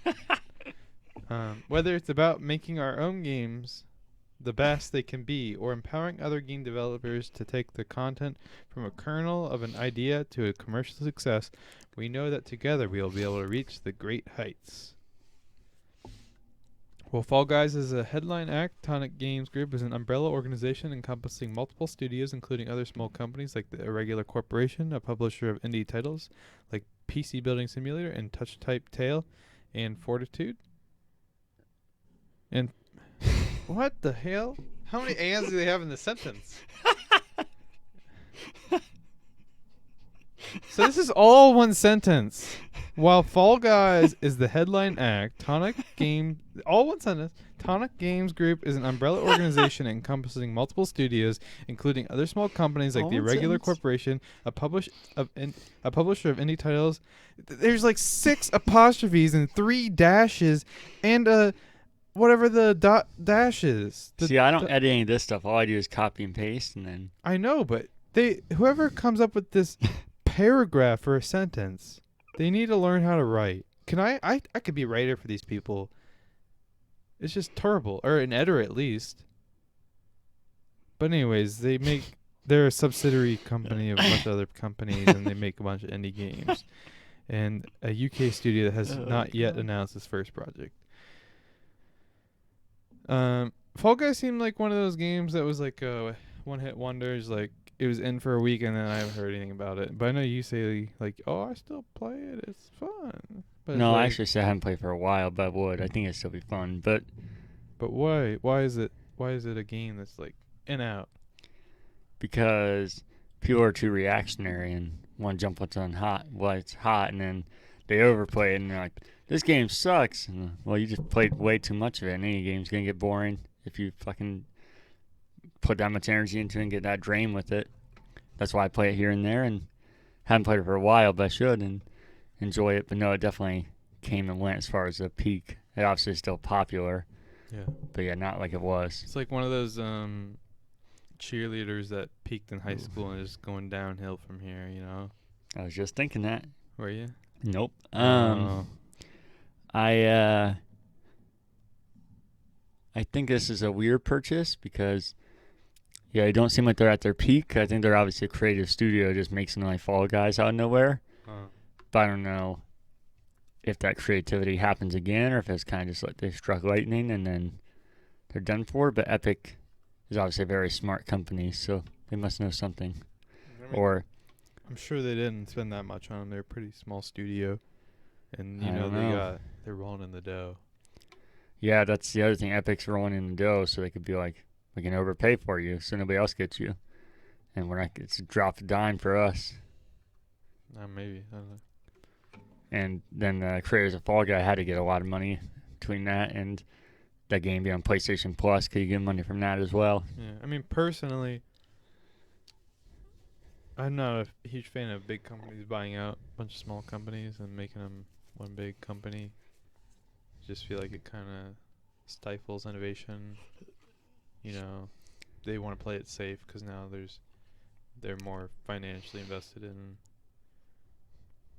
trying to make money, I guess. You know, trying to make a return on investment and don't want to do things too crazy because it could blow up in their face. Yeah, I think it depends what kind of company you're with. Like if Epic's kind of company, it's like, hey, now you're with us, you have endless amounts of money, but be as creative as you want. There's no limits. Yeah. Then But I mean, creativity almost thrives in like situations where like, hey, we have a limited budget, we have limited time, we have limited resources, you know, how are we gonna get this done? Some things you just can't throw money and people at to make it better. I think it can be the case like with Fall Guys. It's very minimal if you look at it. But I think it can work both ways. I think there's definitely creativity that's put up, blockers that put up by money. And I think that's where that could come in on the other end. Yeah. I guess. We'll see, though. Yeah. Like I said, Epic's not dumb, so I'm sure they probably saw the next game they're making. I don't think they dumped money into them. All right, we trust you. Yeah. So they probably know something we don't know. Works. Yeah. Alrighty, next article. I think this is the last one. So Sorry, it's pal. a pretty good one. It's about, I'm sure you're excited. It's from Bloomberg. It's Nintendo's plans. Oh, yeah. Switch model with bigger Samsung OLED display. Nintendo Co. plans to unveil a model of its Switch gaming console equipped with a bigger Samsung OLED display this year, hoping the larger touchscreen can prop up demand in time for the holidays. People familiar with the plan said. Samsung Display Co. will start mass production of a 7-inch 720p. Really? It's only 720p? Yep. But it's 720p, but on a screen is 7 inches. That looks a lot better than if you're stretching out to 50-inch monitor. Yeah, but my phone has a 1080p display, and it's not even that big. I'm telling you, look at the Switch. That's not the issue with it. What's the issue with it then? Just keep going. That's not the issue with it. Why isn't it the issue? Because not the... You mean the new one, the issue with the new one? No, Switch in general. Oh, okay. A 720p resolution OLED panels as early as June with an initial monthly target of just under 1 million units, said the people who asked not to be identified discussing internal matters. Said the people. None of that was a quote either, so they could have just wrote that in there. But The displays are slated for shipment to assemblers around July. The people said. The people. Good thing they said our source. The people. Representatives for Nintendo and Samsung Display declined to comment. Nintendo seeks to sustain a Switch lineup that includes to sell well against the Xbox and PlayStation, thanks to pandemic-era breakout hits like Animal Crossing and a chip crunch that's plugged supply of rival devices. But the gadget is now into its 5th year, while Microsoft Corp and Sony Corp both have new and more powerful machines in the market. The gaming community has speculated online about the introduction of the OLED or organic light-emitting diode screen, but the Nintendo has stayed mum, and President Shintaro President Shintaro Furukawa, is that how you say it? I don't fucking know. Said in February that his company has no plans to announce a new Switch anytime soon. Samsung's involvement is the strongest indication that Nintendo is serious about updating the console and on a larger scale. The OLED panel will consume less battery life, offer higher contrast, and possibly even faster response time when compared to the Switch's current LCD display, said Yoshio Tamaru, a co-founder of display consultancy DSCC. In February, Nintendo raised its annual forecast after the Switch helped the company to its best quarterly earnings since 2008. The game maker hopes to sustain the run in 2021 despite stiffening competition and an ebbing pandemic. Nintendo decided to go with rigid OLED panels for the new module, the people said. A cheaper but less... The people. A cheaper but less flexible alternative to the type commonly used for high-end smartphones. The latest model will also come with a 4K ultra-high definition graphics when paired with TVs, they said. The people. The people. That could intensify a long-standing complaint of developers who have struggled with the difference in resolution between handheld and TV modes and now face a larger gap between the two. The deal benefits the Samsung Display because market prices for so-called rigid OLED panels have been falling due to excess supply. Winning a customer like Nintendo also helps the Korean giant, an affiliate of Samsung Electronics, firm up production plans. Nintendo in turn secures a valuable partner and supplier at a time semiconductor shortages are squeezing the supply of display-related components. The new display's resolution mirrors the current Switch and Switch Lite, but it is an upgrade from the Switch 6.2-inch and Lite's 5.5-inch size. If the console's housing remains unchanged, the new Switch is likely to support a thinner bezel. You're all about that, right? Yeah, I love not being able to touch it anywhere other than the screen and false touches on your display. Oh, I was being serious. Thought you hate the bezel. I thought you always make fun of this. No. Oh, okay. One of my biggest gripes with this phone is the fact that you can't use it without a case. Otherwise, you're just touching the screen when you hold it. Well, that isn't really an issue with the Switch, though, since you hold it by the Joy-Cons over here. So. I get that, but... Oh, can I just clarify since you don't have a Switch? I've felt one before. Oh. The reason I put this in there, because I talked to you about how it's been a rumor for like 4 years now, ever since the Switch came out. And there's... Every month there's this new report about how they know it's coming, about the Switch Pro, and I just ignore them because they're obviously not real. And this one might be fake, but... Yeah, the people is a very credible source, but... Well, no, Bloomberg is. I don't read them. I'm not going to act like I do, but me and Cody always reference Sacred Symbols, Colin's podcast on here. Yeah. And he brings up Bloomberg a lot, and almost every time they talk about hardware, they've been right.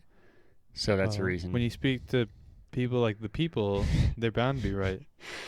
I didn't even notice that when I was putting the article in there. I usually read over it. Yeah. At least try to. Failed that one. Well, I think it made it better. Yeah. But I hope it's true because I've been holding off on buying a Switch of my own. The one we have is Danielle's. Oh. And I want the Switch Pro. And if I knew that it was just going to be a rumor for 4 years and just keep not coming out. I would have bought a regular one. Yeah. Or the light. Not that. It is. You don't like the light? No, the light's actually super nice. I even actually like the way it feels better, but you can't dock it. And you got to dock it. I'm always about to dock You love docking with other And the things. Switch Pro, like I said, they eventually need to do something. They're already behind the curve on the last gen consoles with the Switch, and now the current gen, they're just falling farther behind. Yeah. I don't get how they're saying they're in an arms race with Xbox and Sony. I don't see the overlap in customer base at all. It's like if you want a Switch, you're not being like, well, do I want to buy a Switch or do I want to buy an Xbox? They're so similar. You know, the titles overlap a little bit, and the way you play on them is almost the same. It's like if you want a Nintendo device that's portable and handheld with the option to play on a TV with shitty controllers, then yeah, you want a shitty Switch. The Pro controller is pretty nice. How do you feel after this? Feels like an Xbox controller. Well, yeah, but that's not like a standard thing. No. You got to buy it. Yeah, it's made by Nintendo though. It's a real. I get that. Okay, Yeah. I'll just let you know. I know it. I've felt it before. Okay. Anyways, you can kind of see where I stand. Yes. It's kind of a dumb thing, but I also know you hate Nintendo in general. Don't lie. I just don't necessarily care for the games they make. I gotcha. So I got some small news. That was it, right?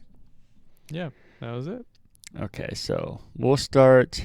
Wait, more news? Yeah, just some things I took screenshots of. Not anything to read like whole articles for. That's why I didn't put them like this. So, excuse me.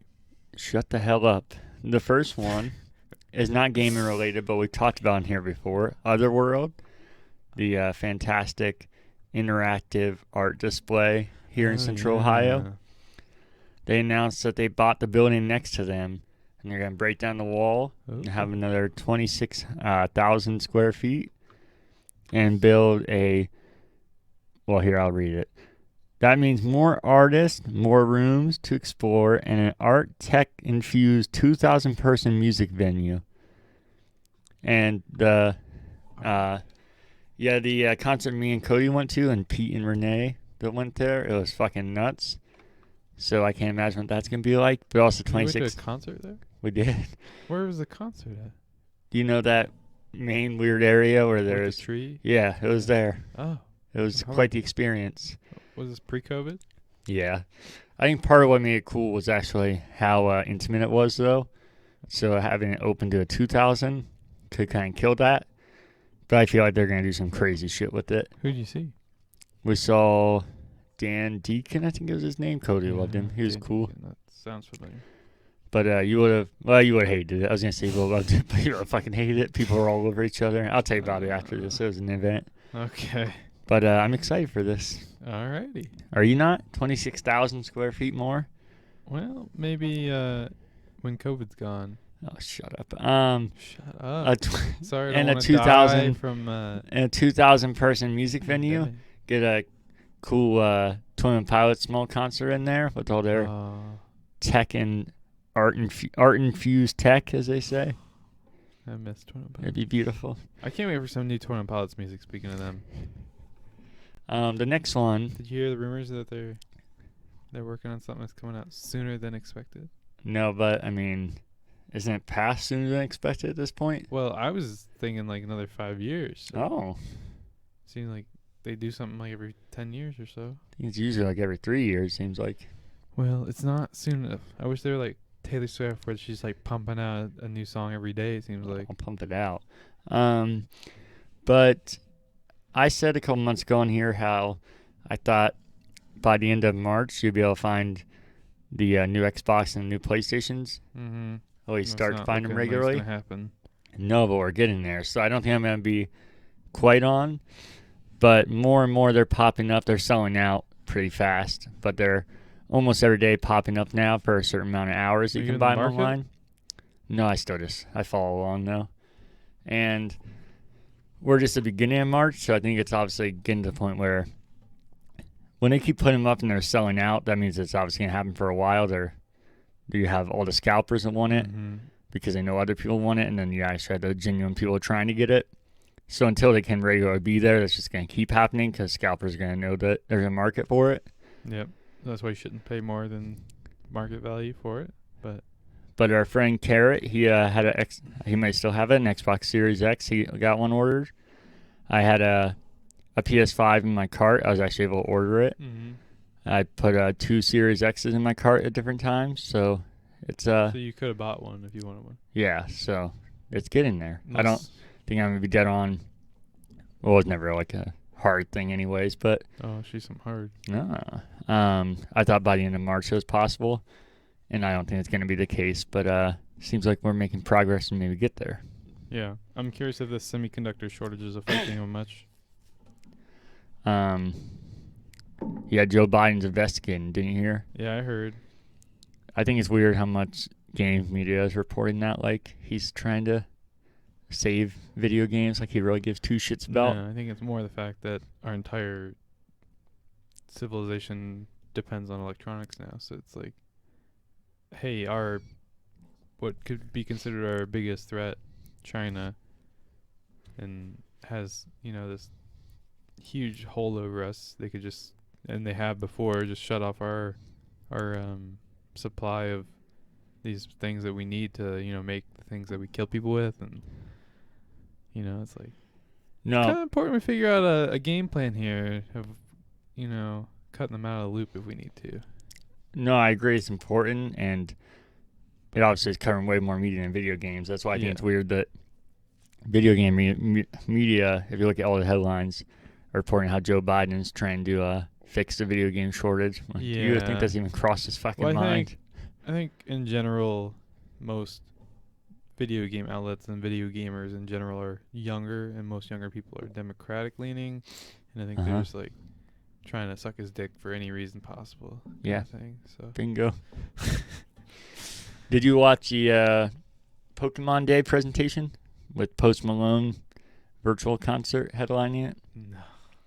Me either. I wonder if Cody did. That sounded awful to me. Yeah, I know he loves him, but they super cringe. They announced remakes of Pearl and Diamond, and they announced 2022, the next real Pokemon RPG that everybody's been waiting for, the open world, Breath of the Wild style Pokemon game. Huh. They also... That's when they just had the little trailer for? Yeah. That looked really stupid. I don't know. It looked really dumb. Shared some more details on Pokemon Snap, which that's the one everyone really cares about. Not really, but I do. Did you hear about Call of Duty? I know it's a running joke about how much memory it takes up, but did you hear this fucking nonsense? A 500 gigabyte PS4 can no longer fit Call of Duty Black Ops Cold War and Warzone on it. Are you serious? Yeah. It's over 500 gigabytes for the two games. Uh-huh. And one of those two games is a mode. How do they even do that? It's like...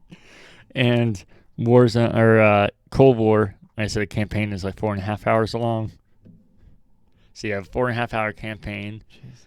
Multiplayer when it launched was 8 maps. I don't know what they're at now. And then Warzone is 500 gigabytes. Still, those maps are just like, they usually cut out from the campaign. So it's not like it's extra things. They just like take the same assets and reuse them. Mm-hmm. So I don't know what the hell they were thinking. I guess they gotta install that tracking software in there, I guess. Yeah. I don't know. This next one from GameSpot. It's a rumor, but J.J. Abrams is working on the Superman reboot movie. I love J.J. Abrams, but that couldn't sound any less interesting. Superman's already overdone. I think he's the lamest and most overrated character in superheroes. I almost said in Superman. Yeah. And I would be real bummed if J.J. Abrams wasting his time with that. Yeah. I'll give it a shot, especially with it being him, and I do give Superman a shot. That's why I know he just consistently keeps being lame, because I watch it, but it is not good. Yeah. I just feel like, I don't know. It's like Superman's supposed to be like this super almighty power, but then like they like hinder him just at points in the movie just to make it like get drama, and then he like comes like, I'm super again. Yeah. Yeah, and I think that's what makes him so lame. Everybody's like, dude, no, he's the coolest because he's the strongest. I'm like, that's what makes it lame. There's no... Yeah. He's so unbeatable. It's not cool. It's just unfair. Yeah. And then to make it interesting, they had to like somehow add weakness in, but he's not supposed to have weakness, so kryptonite. We'll see. I hope it's fake, but it sounds real. Yes. We talked about last time you were on here, the whole Jackass 4 thing, Bam Margera. Yeah, you were talking with Cody about it, and he was super bummed. Yeah, they. It sounds like what I said. They put out a big, about all the cast and the producer are trying to help him. And so, like, dude, you need help. I'm gonna live my life, YOLO. How'd you feel about District 9? I know you love Chappie. It was good. District 9 sequel in the works. District Ooh. 10. District. That's Yeah. kind of a weird name for the second one. I agree. like- Is Neil Blomkamp still making it? The guy that made Chappie and District 9 and Elysium, which I don't Chappie? think you've seen. Fuck's matter? But I'm super fucking I excited. want to watch Chappie again. I told you we can do that. We need to get a group of people who haven't seen it. I know a couple.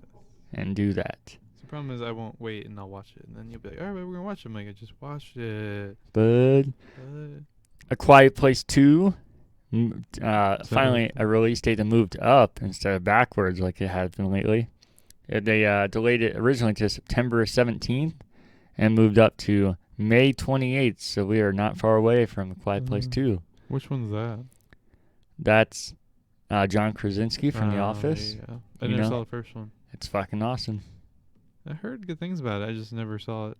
I'd watch it again. If you want to watch it, you gotta have like the surround sound up. Very scary. It's not. It's more like suspense. I think. yeah. And it's very well done. Yeah. Paramount Plus, me and Cody talked about that last week. If you remember that, the Halo talk with the TV show. I didn't get to that part. No, spoilers. Yeah, I was totally blanking. I was all confused with Cody about why Nickelodeon stuff wasn't on here, and then he's saying it was. Nick. That's where the Rugrat reboot is going to be. Oh, really? Yeah, they showed their first trailer. It's like CG Rugrats. I don't know. Sound good. I don't know how I feel about it. I feel one of two ways. I think it is weird to change it, but I think if they did the same art style, it would not hold up and everybody would mock it. Yeah. So I get changing to CG, but there's something a little off about it. I don't have even an issue with the CG. I think it looks good. Just seems off for the show. Yeah, not even that. I think it might even just be the lighting. It just seems too dark where it kind of makes it look creepy. Huh. I think if you maybe even just up the lighting, it'll look good. And I get why they didn't modernize the graphics, if you want to call it that, the animation. Yeah, just the style of it. Yeah, but where I can't believe I got all mixed up of like why Nickelodeon stuff wasn't on there and what was, because Paramount totally owns Nickelodeon. I should know that because Paramount Kings Island, they used to own Kings Island, and that was my favorite thing about it. Yeah. So I don't know why I blanked all on the that. kids' rides were like Nickelodeon. Oh yeah, Kings Island was still cool, but it was 100 times better then. But they put out their pricing. It's $6 a month or $6 annually with limited commercials, or $10 a month and $100 for a year with no commercials. Wait, you say $6 a month or $6 annually? No, 60. 60, okay. And I'm not going to pay for another monthly thing, but $100 annually with no commercials and all that Nickelodeon content, new Rugrats, and Halo. That might get me. And I told him I had a hard no on that, but then I was like, shit, that has all Nickelodeon. And that's why I wasn't processing. I don't know. So, now that cable's dying, well, it's been dying for a long time, it's just like they're reinventing it on the internet. That's what I talked to Cody about. You haven't gotten there yet, but yeah, I was talking about how that's why I said I couldn't do another service thing. Yeah. But $100 and just getting it out of the way doesn't seem as bad to me. But yeah, we're paying for so many different fees that most of us are going to end up paying more than we did for cable. Yeah. Which And is weird to that's when you think. just get back to the high seas, if you know what I mean? Like the drinks, Like, the high seas. are you matey? Oh, I gotcha. Illegal is what you're looking for. I mean, if it happens to happen. Speaking of delays, EA delays Need for Speed and shifts Criterion to support Battlefield 6. Wait, don't we have other stuff to talk about? Like media pickups and all that stuff? oh, we're going to get there. There's still news. Oh, you're still talking about news, Yep. dude? Oh, my God.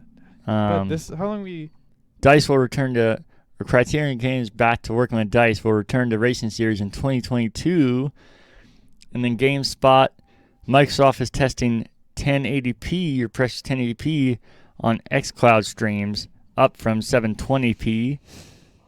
So what I was talking about with the xCloud getting even better. I'm going to give it to you. There's a new Queen video game coming out to mobile. It's like, do you ever play Tap Tap Revolution? It's actually really fun. No. Like rhythm. It was not Guitar Hero Rhythm? knockoff. Yeah. But Queen is going to be an entire soundtrack there. That was mostly for Danielle, but I actually think that's cool because I don't really like mobile games, but Tap Tap Revolution was actually one of the few that I had fun with. Ooh. And then just 2 more here, buddy. Don't worry. Okay, buddy. The Uncharted movie with Tom Holland. He put out a big statement that makes me worried about this movie more. He said, as soon as you start worrying about, do I look good in this shirt, acting becomes something other than playing a character. I think there are elements of my performance in Uncharted where I kind of fell under the spell of being, I want to look good now. I want this to be my cool moment. I had to play this very tough, very stoic guy, basically be Mark Wahlberg. So that makes me feel like he was self-aware that this is his acting is probably corny and over the top, which Uncharted is cheesy, so I don't have an issue with that. Yeah. But there's a self-aware moment. Yeah, there's a line where it can go too far and just become cringy. Yeah. So Tom Holland, he's Spider-Man. yeah, he's playing young Nathan Drake Okay. in Uncharted. We'll see what happens though. Huh. And then the last news, probably the biggest news of the week, is Pringles announced a new exclusive Walmart Pringle to come out there. It's Mayo Burger, which sounds fucking atrocious. Mayo? Yeah, they partnered with Halo here to release exclusive Mayo burger chips. Yep. So I thought that couldn't sound more disgusting, but Cody and Carrot were already talking about how they need to find some. They're already out? I think so. It doesn't. Yeah, I don't. I mean, Yeah. I'd try them, but I don't. That's almost No, getting like thank in you. like Japanese flavors, like Uh-huh. where you get like real like sushi squid chips and stuff. Yeah, I didn't see on Halo's official account at first, so I thought somebody It was like, photoshopped yeah, it. fake. But then I saw there, I was like, this is real.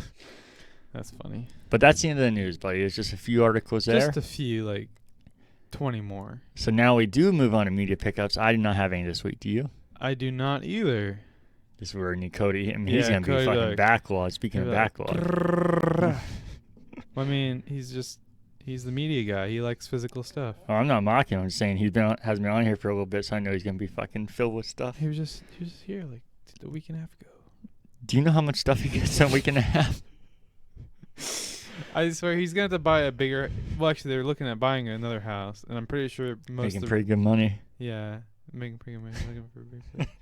I'm pretty sure most of the reason is because he needs more. He needs to buy like a big property where he can build like a big barn where he can just start filling it with stuff. And then in 80 years, he's gonna be like one of those guys that not 80, but like 40 years, he's gonna be like one of those guys that's like trying to sell some of the stuff, and then he's on like the like what was that TV show where they went around like different like pickers or whatever? Or American Pickers. I Yeah, think he loves American that show. Pickers. I was gonna say he's gonna be I on think.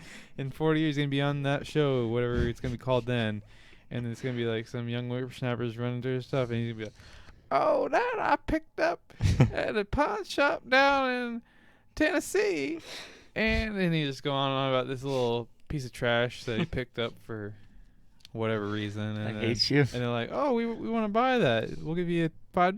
$5. It'll be 700 before I let that go." And then the players like, it'll cut to them like talking like to the camera, like, "Yeah, this dude's not gonna sell us anything. He is way too emotionally attached to all this garbage." Speaking of garbage, what have you been playing lately? Good segue, buddy. Thank you. I told you I'm going to get natural at these. Yeah, I thought you said you were ironically gonna get unnatural to them. I thought that was a pretty bad one because I think it's kind of rude to imply you're playing garbage, so I thought that was a bad one. Well, I actually was playing some garbage last year's okay. NHL with you. Oh, You yeah. fucking piece of shit game. Doesn't know how to fucking play it.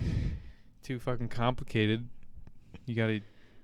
I don't know. It was just pissing me off. If you saw No. the live stream, you would know it was really getting Yeah, I was me. going to say, go back and worked watch it. He up. wasn't mad. Maybe you'll insert a little. If you want to get real fancy with editing, you'll insert me raging at you.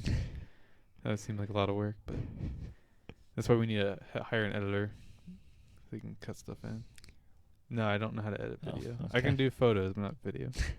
Yeah, so I played that and then some NFL with you. And I kind of have been finished with. I played a little bit of Dyson Sphere, but I'm kind of Oh, no. out of, I guess, new stuff to get into on it. It's not a game that really ends because it's procedurally generated, so it's like Minecraft. You keep going, but they're kind of out of content for the moment, I guess. I kind of went through all the end game stuff. So, like I said, I think he had like 60 or 70 hours in it. So for now, just they're still developing it. It's early access, so we'll see if they come out with more stuff maybe, and I'll get back into it in a year or two. Okay. That's kind of all I've been playing. Besides, like, I always play a lot of solitaire, and I play way too much solitaire. Like how you're mocking Cody for being an old man. Oh, you whippersnappers. I Well, play a no. lot of solitaire. I wasn't mocking him for being an old man. I was mocking him as an old man. Oh, okay, gotcha. Well, yeah, I was also playing NHL and Madden. We should have probably played 10 games of NHL because that was going much better. No, We got to the 5th game, and you had to switch to Madden, and you then somehow won. fucking pulled that off. Yeah, Spoilers if you haven't watched the boy. live stream. That was some skilled play. I would actually, I don't usually suggest watch a live stream unless you really want to, but I would watch a series of games. Those 5 Yeah. games, those are going to be entertaining. That's so frustrating. And then I knew what I wanted to do. I just couldn't do it. I finished Pumpkin Jack, so another game that will be a contender for my backlog game of the year. I really enjoyed it. Pumpkin Jack, is that the one you were playing on live stream? Mm-hmm. Where you're like a little pumpkin guy and you Yeah, have the crows. you enjoyed it. You seem really bad at it. Well, I told you. I know. You say Yeah. excuses. Well, you should watch the last live stream, the last boss. Boss. Oh, we had to die a lot on that one. Oh, I tell you. Oh boy. You finish it on stream or? Yeah. Okay. Now it's finished Donut County, which would be another contender, but Came out so long ago. well, no, backlog game of the year is any game that you beat for the first time this year. Oh, you already beat it. Yeah, and I beat it on a different platform, but I don't think that should count because I could just wait for my favorite game to come out on different platforms. So I think those should be excluded. Then I played Nickelodeon Kart Racer 2, the hot stream game. It improves on it almost every way. I actually like Nickelodeon Kart Racer. I know we kind of made it like a meme, but I do think it's fun, and it's the best kart racer on Xbox since we don't have Mario Kart. Oh, that's true. Are there any other kart racers? Yeah, there's a bunch of smaller ones. Crash Team Racing is on there. It's the next biggest one, and most people would say it's better than Nickelodeon. I just don't think so. It's definitely better. More serious? I would say more serious as far as production. It's still like zany and shit, but definitely more money behind it. As an improvement in every way except there is randomly terrible frame rate drops, and I'm not somebody who notices that, but it ran completely smooth, and it would just stutter here and there for some reason. I don't know why. That's something maybe they can put an update up for, though. Yeah, and it could be my old gen hardware, but it should be able to Yeah. fucking run Nickelodeon Kart Racer 2, so But the graphics is crazy. that's right. Then play some Halo 5, and Halo 5. that's right, buddy. Is that out? That's been out for years. Oh, I didn't know that. What's that one called? Halo 5 Guardians? Guardians. Have I played that one? No. Is that part of the MCC? Nope, that was the one that came out after.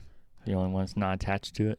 So I haven't played it. Nope. You playing what? Campaign or No, multiplayer. with somebody or by yourself? No, I was playing by myself. That's sad. Well, against random people. Well, obviously. But Then me and you played Moving Out. oh, yeah, we did play that, didn't we? Yeah, I knew there was Overcooked another style game where I you're forgot. moving furniture. That was and fun. Yeah, it's Once a lot we of got fun. the hang of it, it was... At first, it was like, we almost gave up on it. Yeah, I definitely almost quit. I won't lie, but I'm glad we didn't. It was fun. Yeah, well, play some more, buddy. Definitely. I feel like the longer we don't play, the more we're going to forget all that shit. Because we had kind of a... I feel like it's like Overcooked. When you get in a rhythm, you start doing good. Get a rhythm. And then Get the blue. I went to play Prey from 2017, but I realized I don't have it, even though it's on my Xbox. So I think it must be on Game Pass at some point, and I added it, and then I removed it like Netflix does. So Cody, if you're listening, I know you want me to play this game and you have it. So if you want me to play it, I can borrow it. And I'm praying you'll answer. Is that physical? Let's get Can you? physical. Yeah. You Is know he that- buys physical.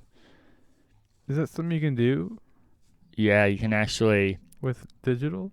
Yeah, it's called game sharing. You can do up to 5 accounts, and you have to trust somebody to give them password and email. But then you have so their entire game library, and you can go very back and similar forth. to Steam. Yeah, Like, exactly like Steam. yeah. Then besides that, Wait, Played- one more question about yeah, that. please. Is that like Steam where if the other person's on their account, you can't play any of the games? From what I hear, you can both play at the same time. Oh, It sounds so you could like... too good to be true, but I've heard that from a lot of people who do it, not just like one person. Huh. That's pretty cool. Yeah. Surprised they let that happen. Yeah, it's like it's not like a trick of the system thing, Microsoft. You can see it on like their website to tell you how to do it. Mm-hmm. Then I played some Smash Bros with some people from work. Actually played it, not just to unlock characters. We were battling. And then that was it for me this week. So That's a lot of gaming, buddy. that is Overtime. not enough, but Not enough. nope. There it is. Because most of that came during the stream. I want to play more in between that. So let us know what you have been playing in the comments and then what you've been watching, buddy. So I have this bad thing where I'll watch a series and then I'll forget if I watched it or not. And then I'll start watching it again. Mm-hmm. And then I'll remember, oh no, I saw this. Usually on like Netflix. And then I'll Right. like, several months later, it'll pop up and it'll be like, recently watched forever. And then it'll like have like the first 2 episodes watched and then like third one like partially watched. And I'm like, it's like, oh, I didn't finish that. And I'll start watching it and then I'm like, wait, I already seen this. So it's like, anyways, that's been happening to me with Better Call Saul. Mm-hmm. I couldn't remember if I'd watched season 4, and then I would like watch it, and like it's very weird. Like I don't remember a lot of it. Like I remember a lot of season 3, but season 4 is like I know I've seen it because I remember parts in future episodes, but I don't remember a lot of it. So I was like, you know what, I'm just gonna watch it again. It was really good, and I apparently don't remember a lot of it. So There you go. so I've been watching that. I watched War Dogs. That's on Netflix now. Mm-hmm. So that was the first time I watched that. It was pretty good. And then been watching, it's called Occupied. It's a Norwegian dystopian Oh, Jesus. TV series on Netflix. So, are you speaking English or is it dubbed? Or? It's like 60% Norwegian, 10% Russian, Oh, Jesus. and 30% English. Okay. Somewhere in that kind of range. Mm-hmm. So it is a bit of reading. It's not dubbed, Gotcha. which I don't like. I do not like dubbed. It's seeing the characters' mouths move and like the actors' mouths move, and then like the English not matching up. It just doesn't. I don't know. I'm one of those guys. I'd rather read than be like, my brain hurts. I hear you. But it's pretty good. There's like, I think there's 3 seasons of that. It's pretty Okay. decent. It's interesting. I think it's almost like a suspense, not suspense, like a thriller, like dystopian. Like it's kind of scary because you could almost see it happening in the real world, kind of thing. I gotcha. I'd check it out if you're into foreign stuff. I'm not. Even if it sounded interesting. Yeah, You're not a reader. I am, but then I either pay too much attention to that And Or- then miss the visuals or vice versa, yeah. Yeah, I got it. And then dubbing, yeah, I'm not crazy about that either. Even dubbing is really good. Yeah, if I notice like a mouth, I'm like, yeah, oh God, that is so unnatural and ruins it. There's a great movie called Kung Pao Enter the Fist, one of the funniest movies ever. It's one of the dumbest fucking movies I've ever seen, but so funny. They play up that hardcore because they, It's like, oh, shut. He's like, hello. yeah, or they do it reversed and Uh, hello, and then mouth's still moving for like 30 seconds. They Yeah. do. It's fucking great. We'll have to watch it. We'll need a group for that because it's so dumb that if you don't have people encouraging the laughing, I think it would be like, yeah, this is stupid. yeah, that's probably just stupid. No, okay. Okay. Anything else?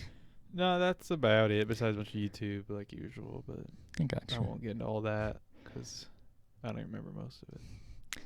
I haven't watched a whole lot. I did watch 4 episodes of Lost.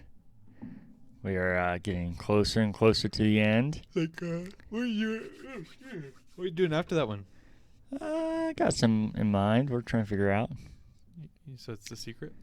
No, it's still just debating it and So what are trying to. some of your options? Jericho, Anything I'd be interested in? Invasion. What's Jericho? Is that the one that got canceled? Yes. And that everybody's like, it's gotta come back. And I did, and they canceled it. That's great. It fucking sucked. That's so good. It fucking sucked. I think that's one that you told me about, and I was like, I'm not watching it. All right. Because not because it doesn't sound good. It's just that you told me to watch it, and I'm like, fuck you. No, I'm just joking. Cause Jesus Christ, how many times you gonna joke? no, it's just I hate because that kind of happened with me in House of Cards, where It was the same scenario not too. same scenario at all, I but know you're not where saying it's that's like a joke. they just leave you on a big cliffhanger, and you're like, Yeah, but smash your head in the like wall. House of Cards, you probably won't want to take that back. So it's so good that you'd probably still watch that over again if you're being honest with yourself. No, No? I can't. Some people are like, oh yeah, I went through and rewatched. I can't. It's just No, I'm not saying rewatch. I'm saying if you could just take that experience away, I don't think you would have. yeah, I would. Yeah? Yes. Oh, I definitely would with Jericho. It's fucking great. Just I'm mad I little didn't get finished cliffhangers, yet, like- but still worth it. so frustrating. And then I mean, I get they had to do what they had to do, but come on, Kevin. Really? Really? Just like hold together. But watch 4 episodes of Lost since normally it'd be 2, but I got more time this week, so You got more time. well, there's more time in between recordings, so 2 Lost minutes. yeah. And then we last time we watched Lost, we watched some more Cops.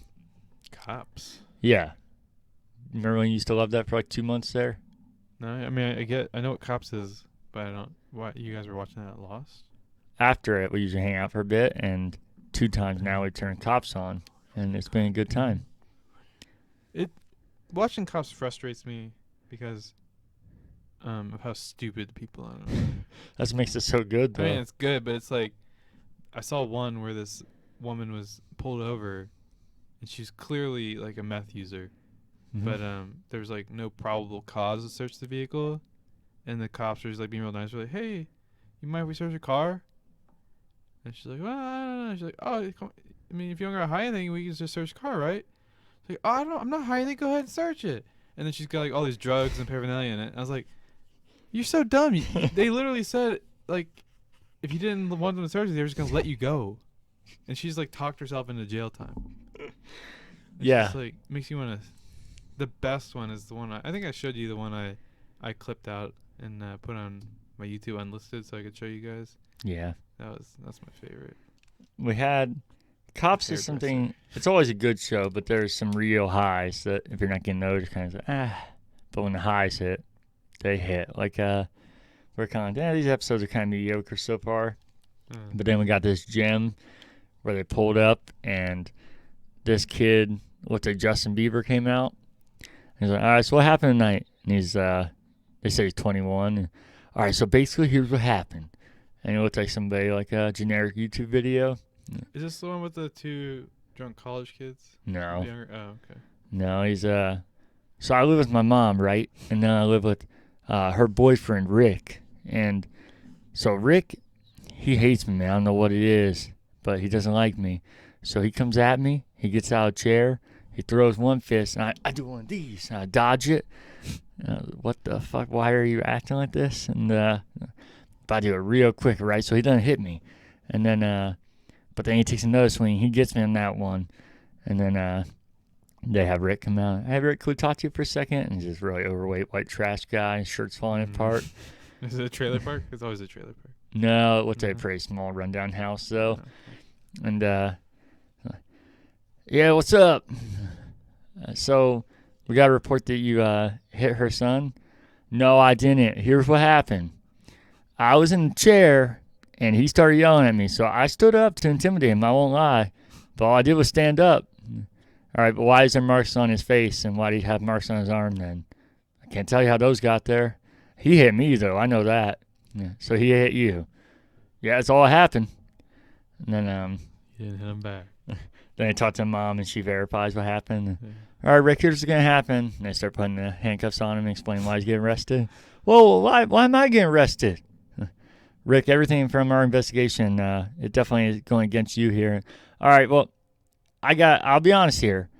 What happened was all I did was stand up. Well, Rick, you obviously did more than that.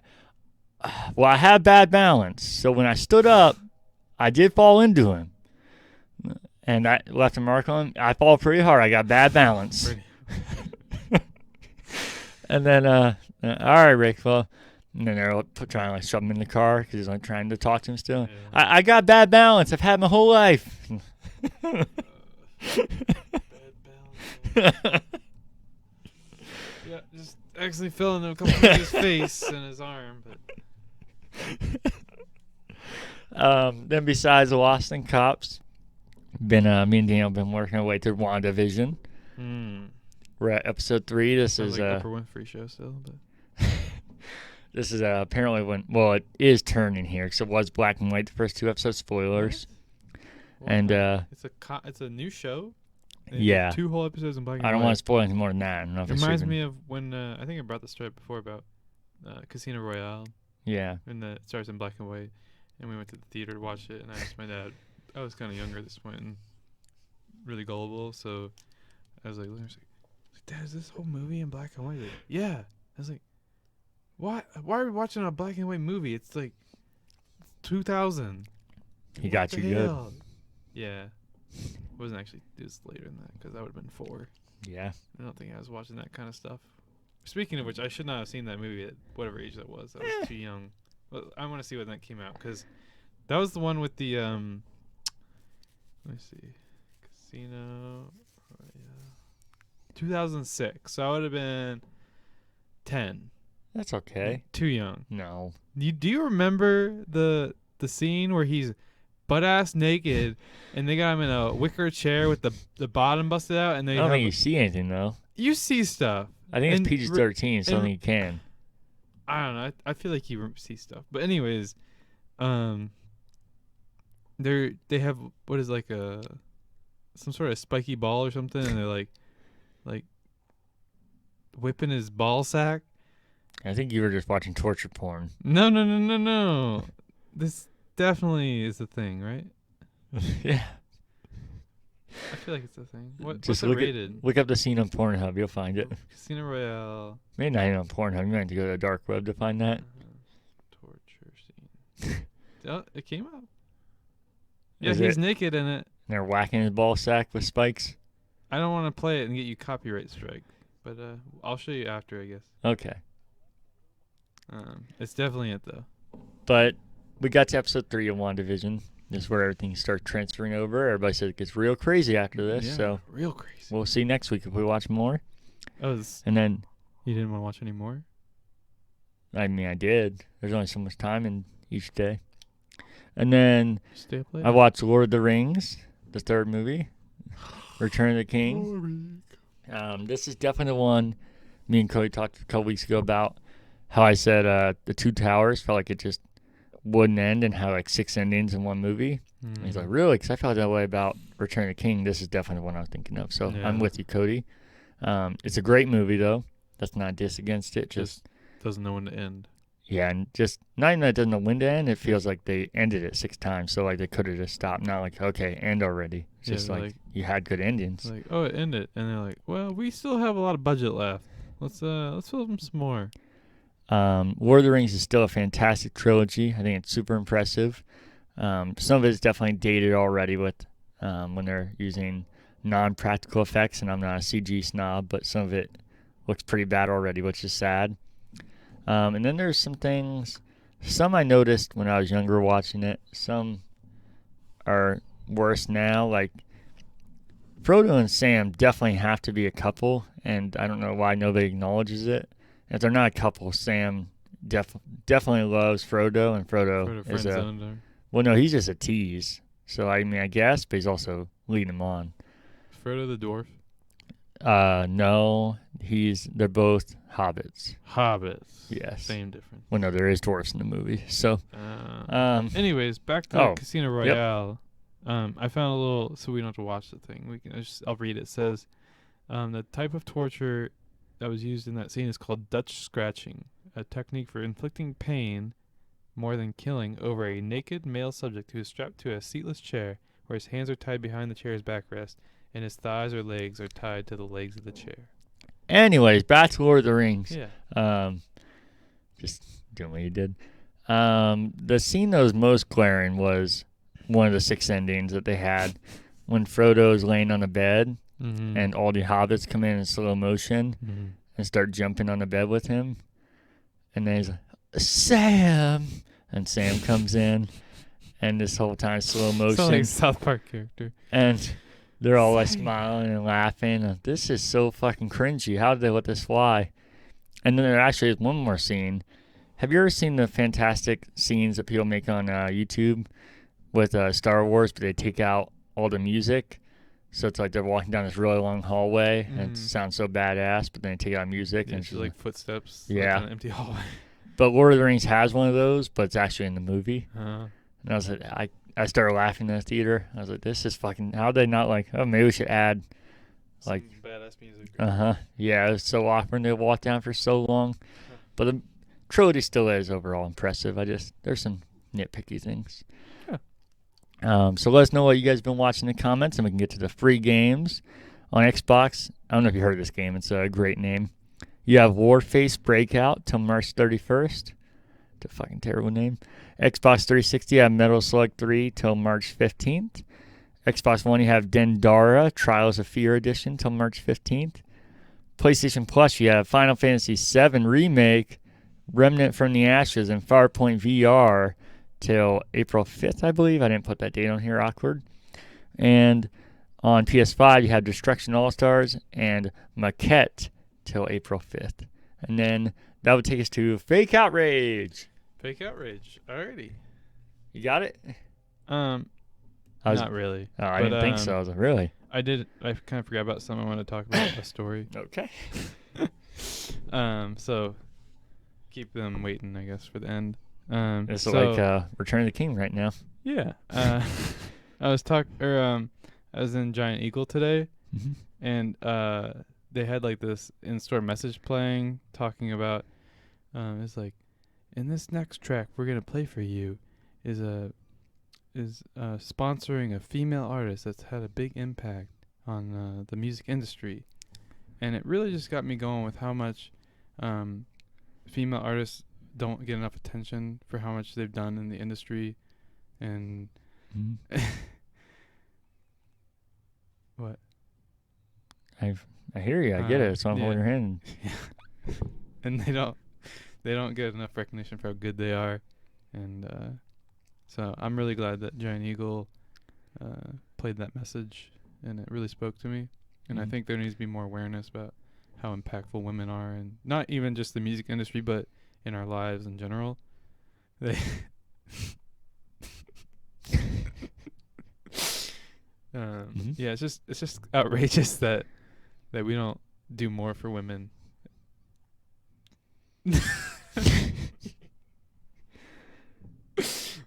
There's nothing funny about that. I agree with you. Yeah. Is that all? I mean, it's well said, but no, I just sorry. You're making funny faces at me for those who are listening. That's why I'm laughing. I think I'm actually making serious faces till you start laughing, and I start laughing. Yeah, right. Definitely, that's how it happened. But no, I just want to get your thoughts on that. And I couldn't agree more. yeah, so. I don't have anything to add, but that's because you nailed it. Yeah. I mean, I would add that. Don't have anything to add, but you would add. I started thinking more. Yeah, I got because you did nail it. I would just add to it to emphasize that not only do I think women deserve more, I think men deserve less. I mean, really, that's the only way to go about it, because so long as society has been around, it's been men get everything and women get the leftovers. They really need to flip that on its head, and women get everything and men get the leftovers. So they need to cut men's salaries and give more jobs and more money to women. Just read an article recently how they're trying to focus gaming more towards women and get more women involved in gaming, because it's not fair that the gaming industry has been so dominated by men, not only in the playing aspect but also making games. Because how are you supposed to make a game that is for women if you don't have any women involved in the development? It's just atrocious how women have been neglected in so many facets of the society. Now, when you're talking about men taking pay cuts and getting paid less, they're of course not going to work jobs that naturally pay less and you do less work in them, right? No. To get that less payment, or it makes sense why they're getting paid less. Yeah, no, it's going to be like they'll be supervisors in higher positions, but they'll be making less than the people that maybe they supervise. And even maybe the women are supervisors, they'll be making even more money than their supervisors if they're men. I think it's well said. Yeah. Anything else you want to add? No, just think that should be brought to attention and ridiculous. So I have a similar one. I'm sure you've heard of the controversy lately getting rid of Mr. Potato Head. And you haven't? No. Well, initially, Hasbro announced they were going to get rid of Mr. Potato Head, and he would be Potato Head because of genders. Even Yeah, I though was there's gonna a Miss say Potato Head, and so Mrs. Well, what if they're gender neutral. Yeah. Well, yeah. So the brand, they fought back on that a little bit. So the brand is Potato Head is the brand, and then there's Mr. Potato Head and Miss Potato Head. So that way, Mr. Potato Head isn't the brand now. Is what they took It's just away. Potato Head is the brand. Yeah, but there still is Mr. and Mrs. Is there going to be a Potato Head that's I don't know. that's non-binary? We'll see. I hope so. 'Cause But then you probably heard, maybe didn't, Dr. Seuss, multiple books got removed of his. I Oh, so heard you didn't know that one. well, yeah, Okay. because my grandma was over today and she was telling me all sorts of stuff I hadn't heard about. Mm-hmm. I guess Ohio, well, no, not even Ohio. I guess a federal law was just passed that said, in her words, that if a woman has a baby and births the baby, she can decide right then and there if she wants to kill it after she.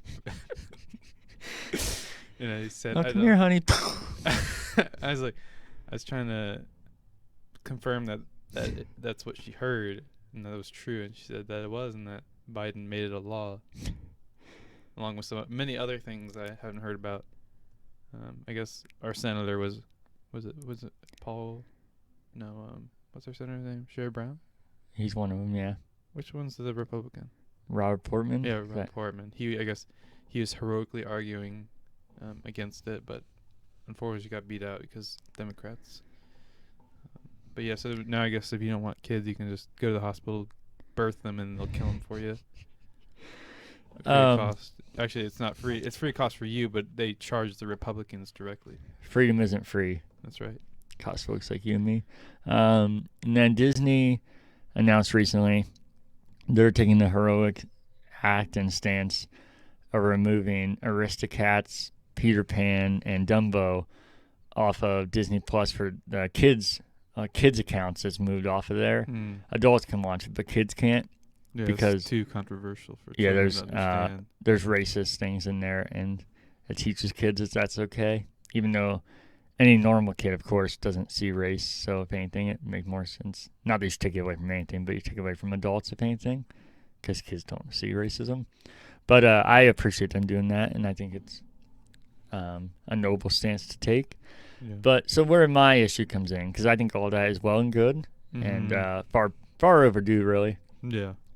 Is that sure we're getting rid of all this and it's good, but then we have the fucking leprechaun from Lucky Charms running around, and he can just be offensive and act like that's all of Irish people, and Yeah.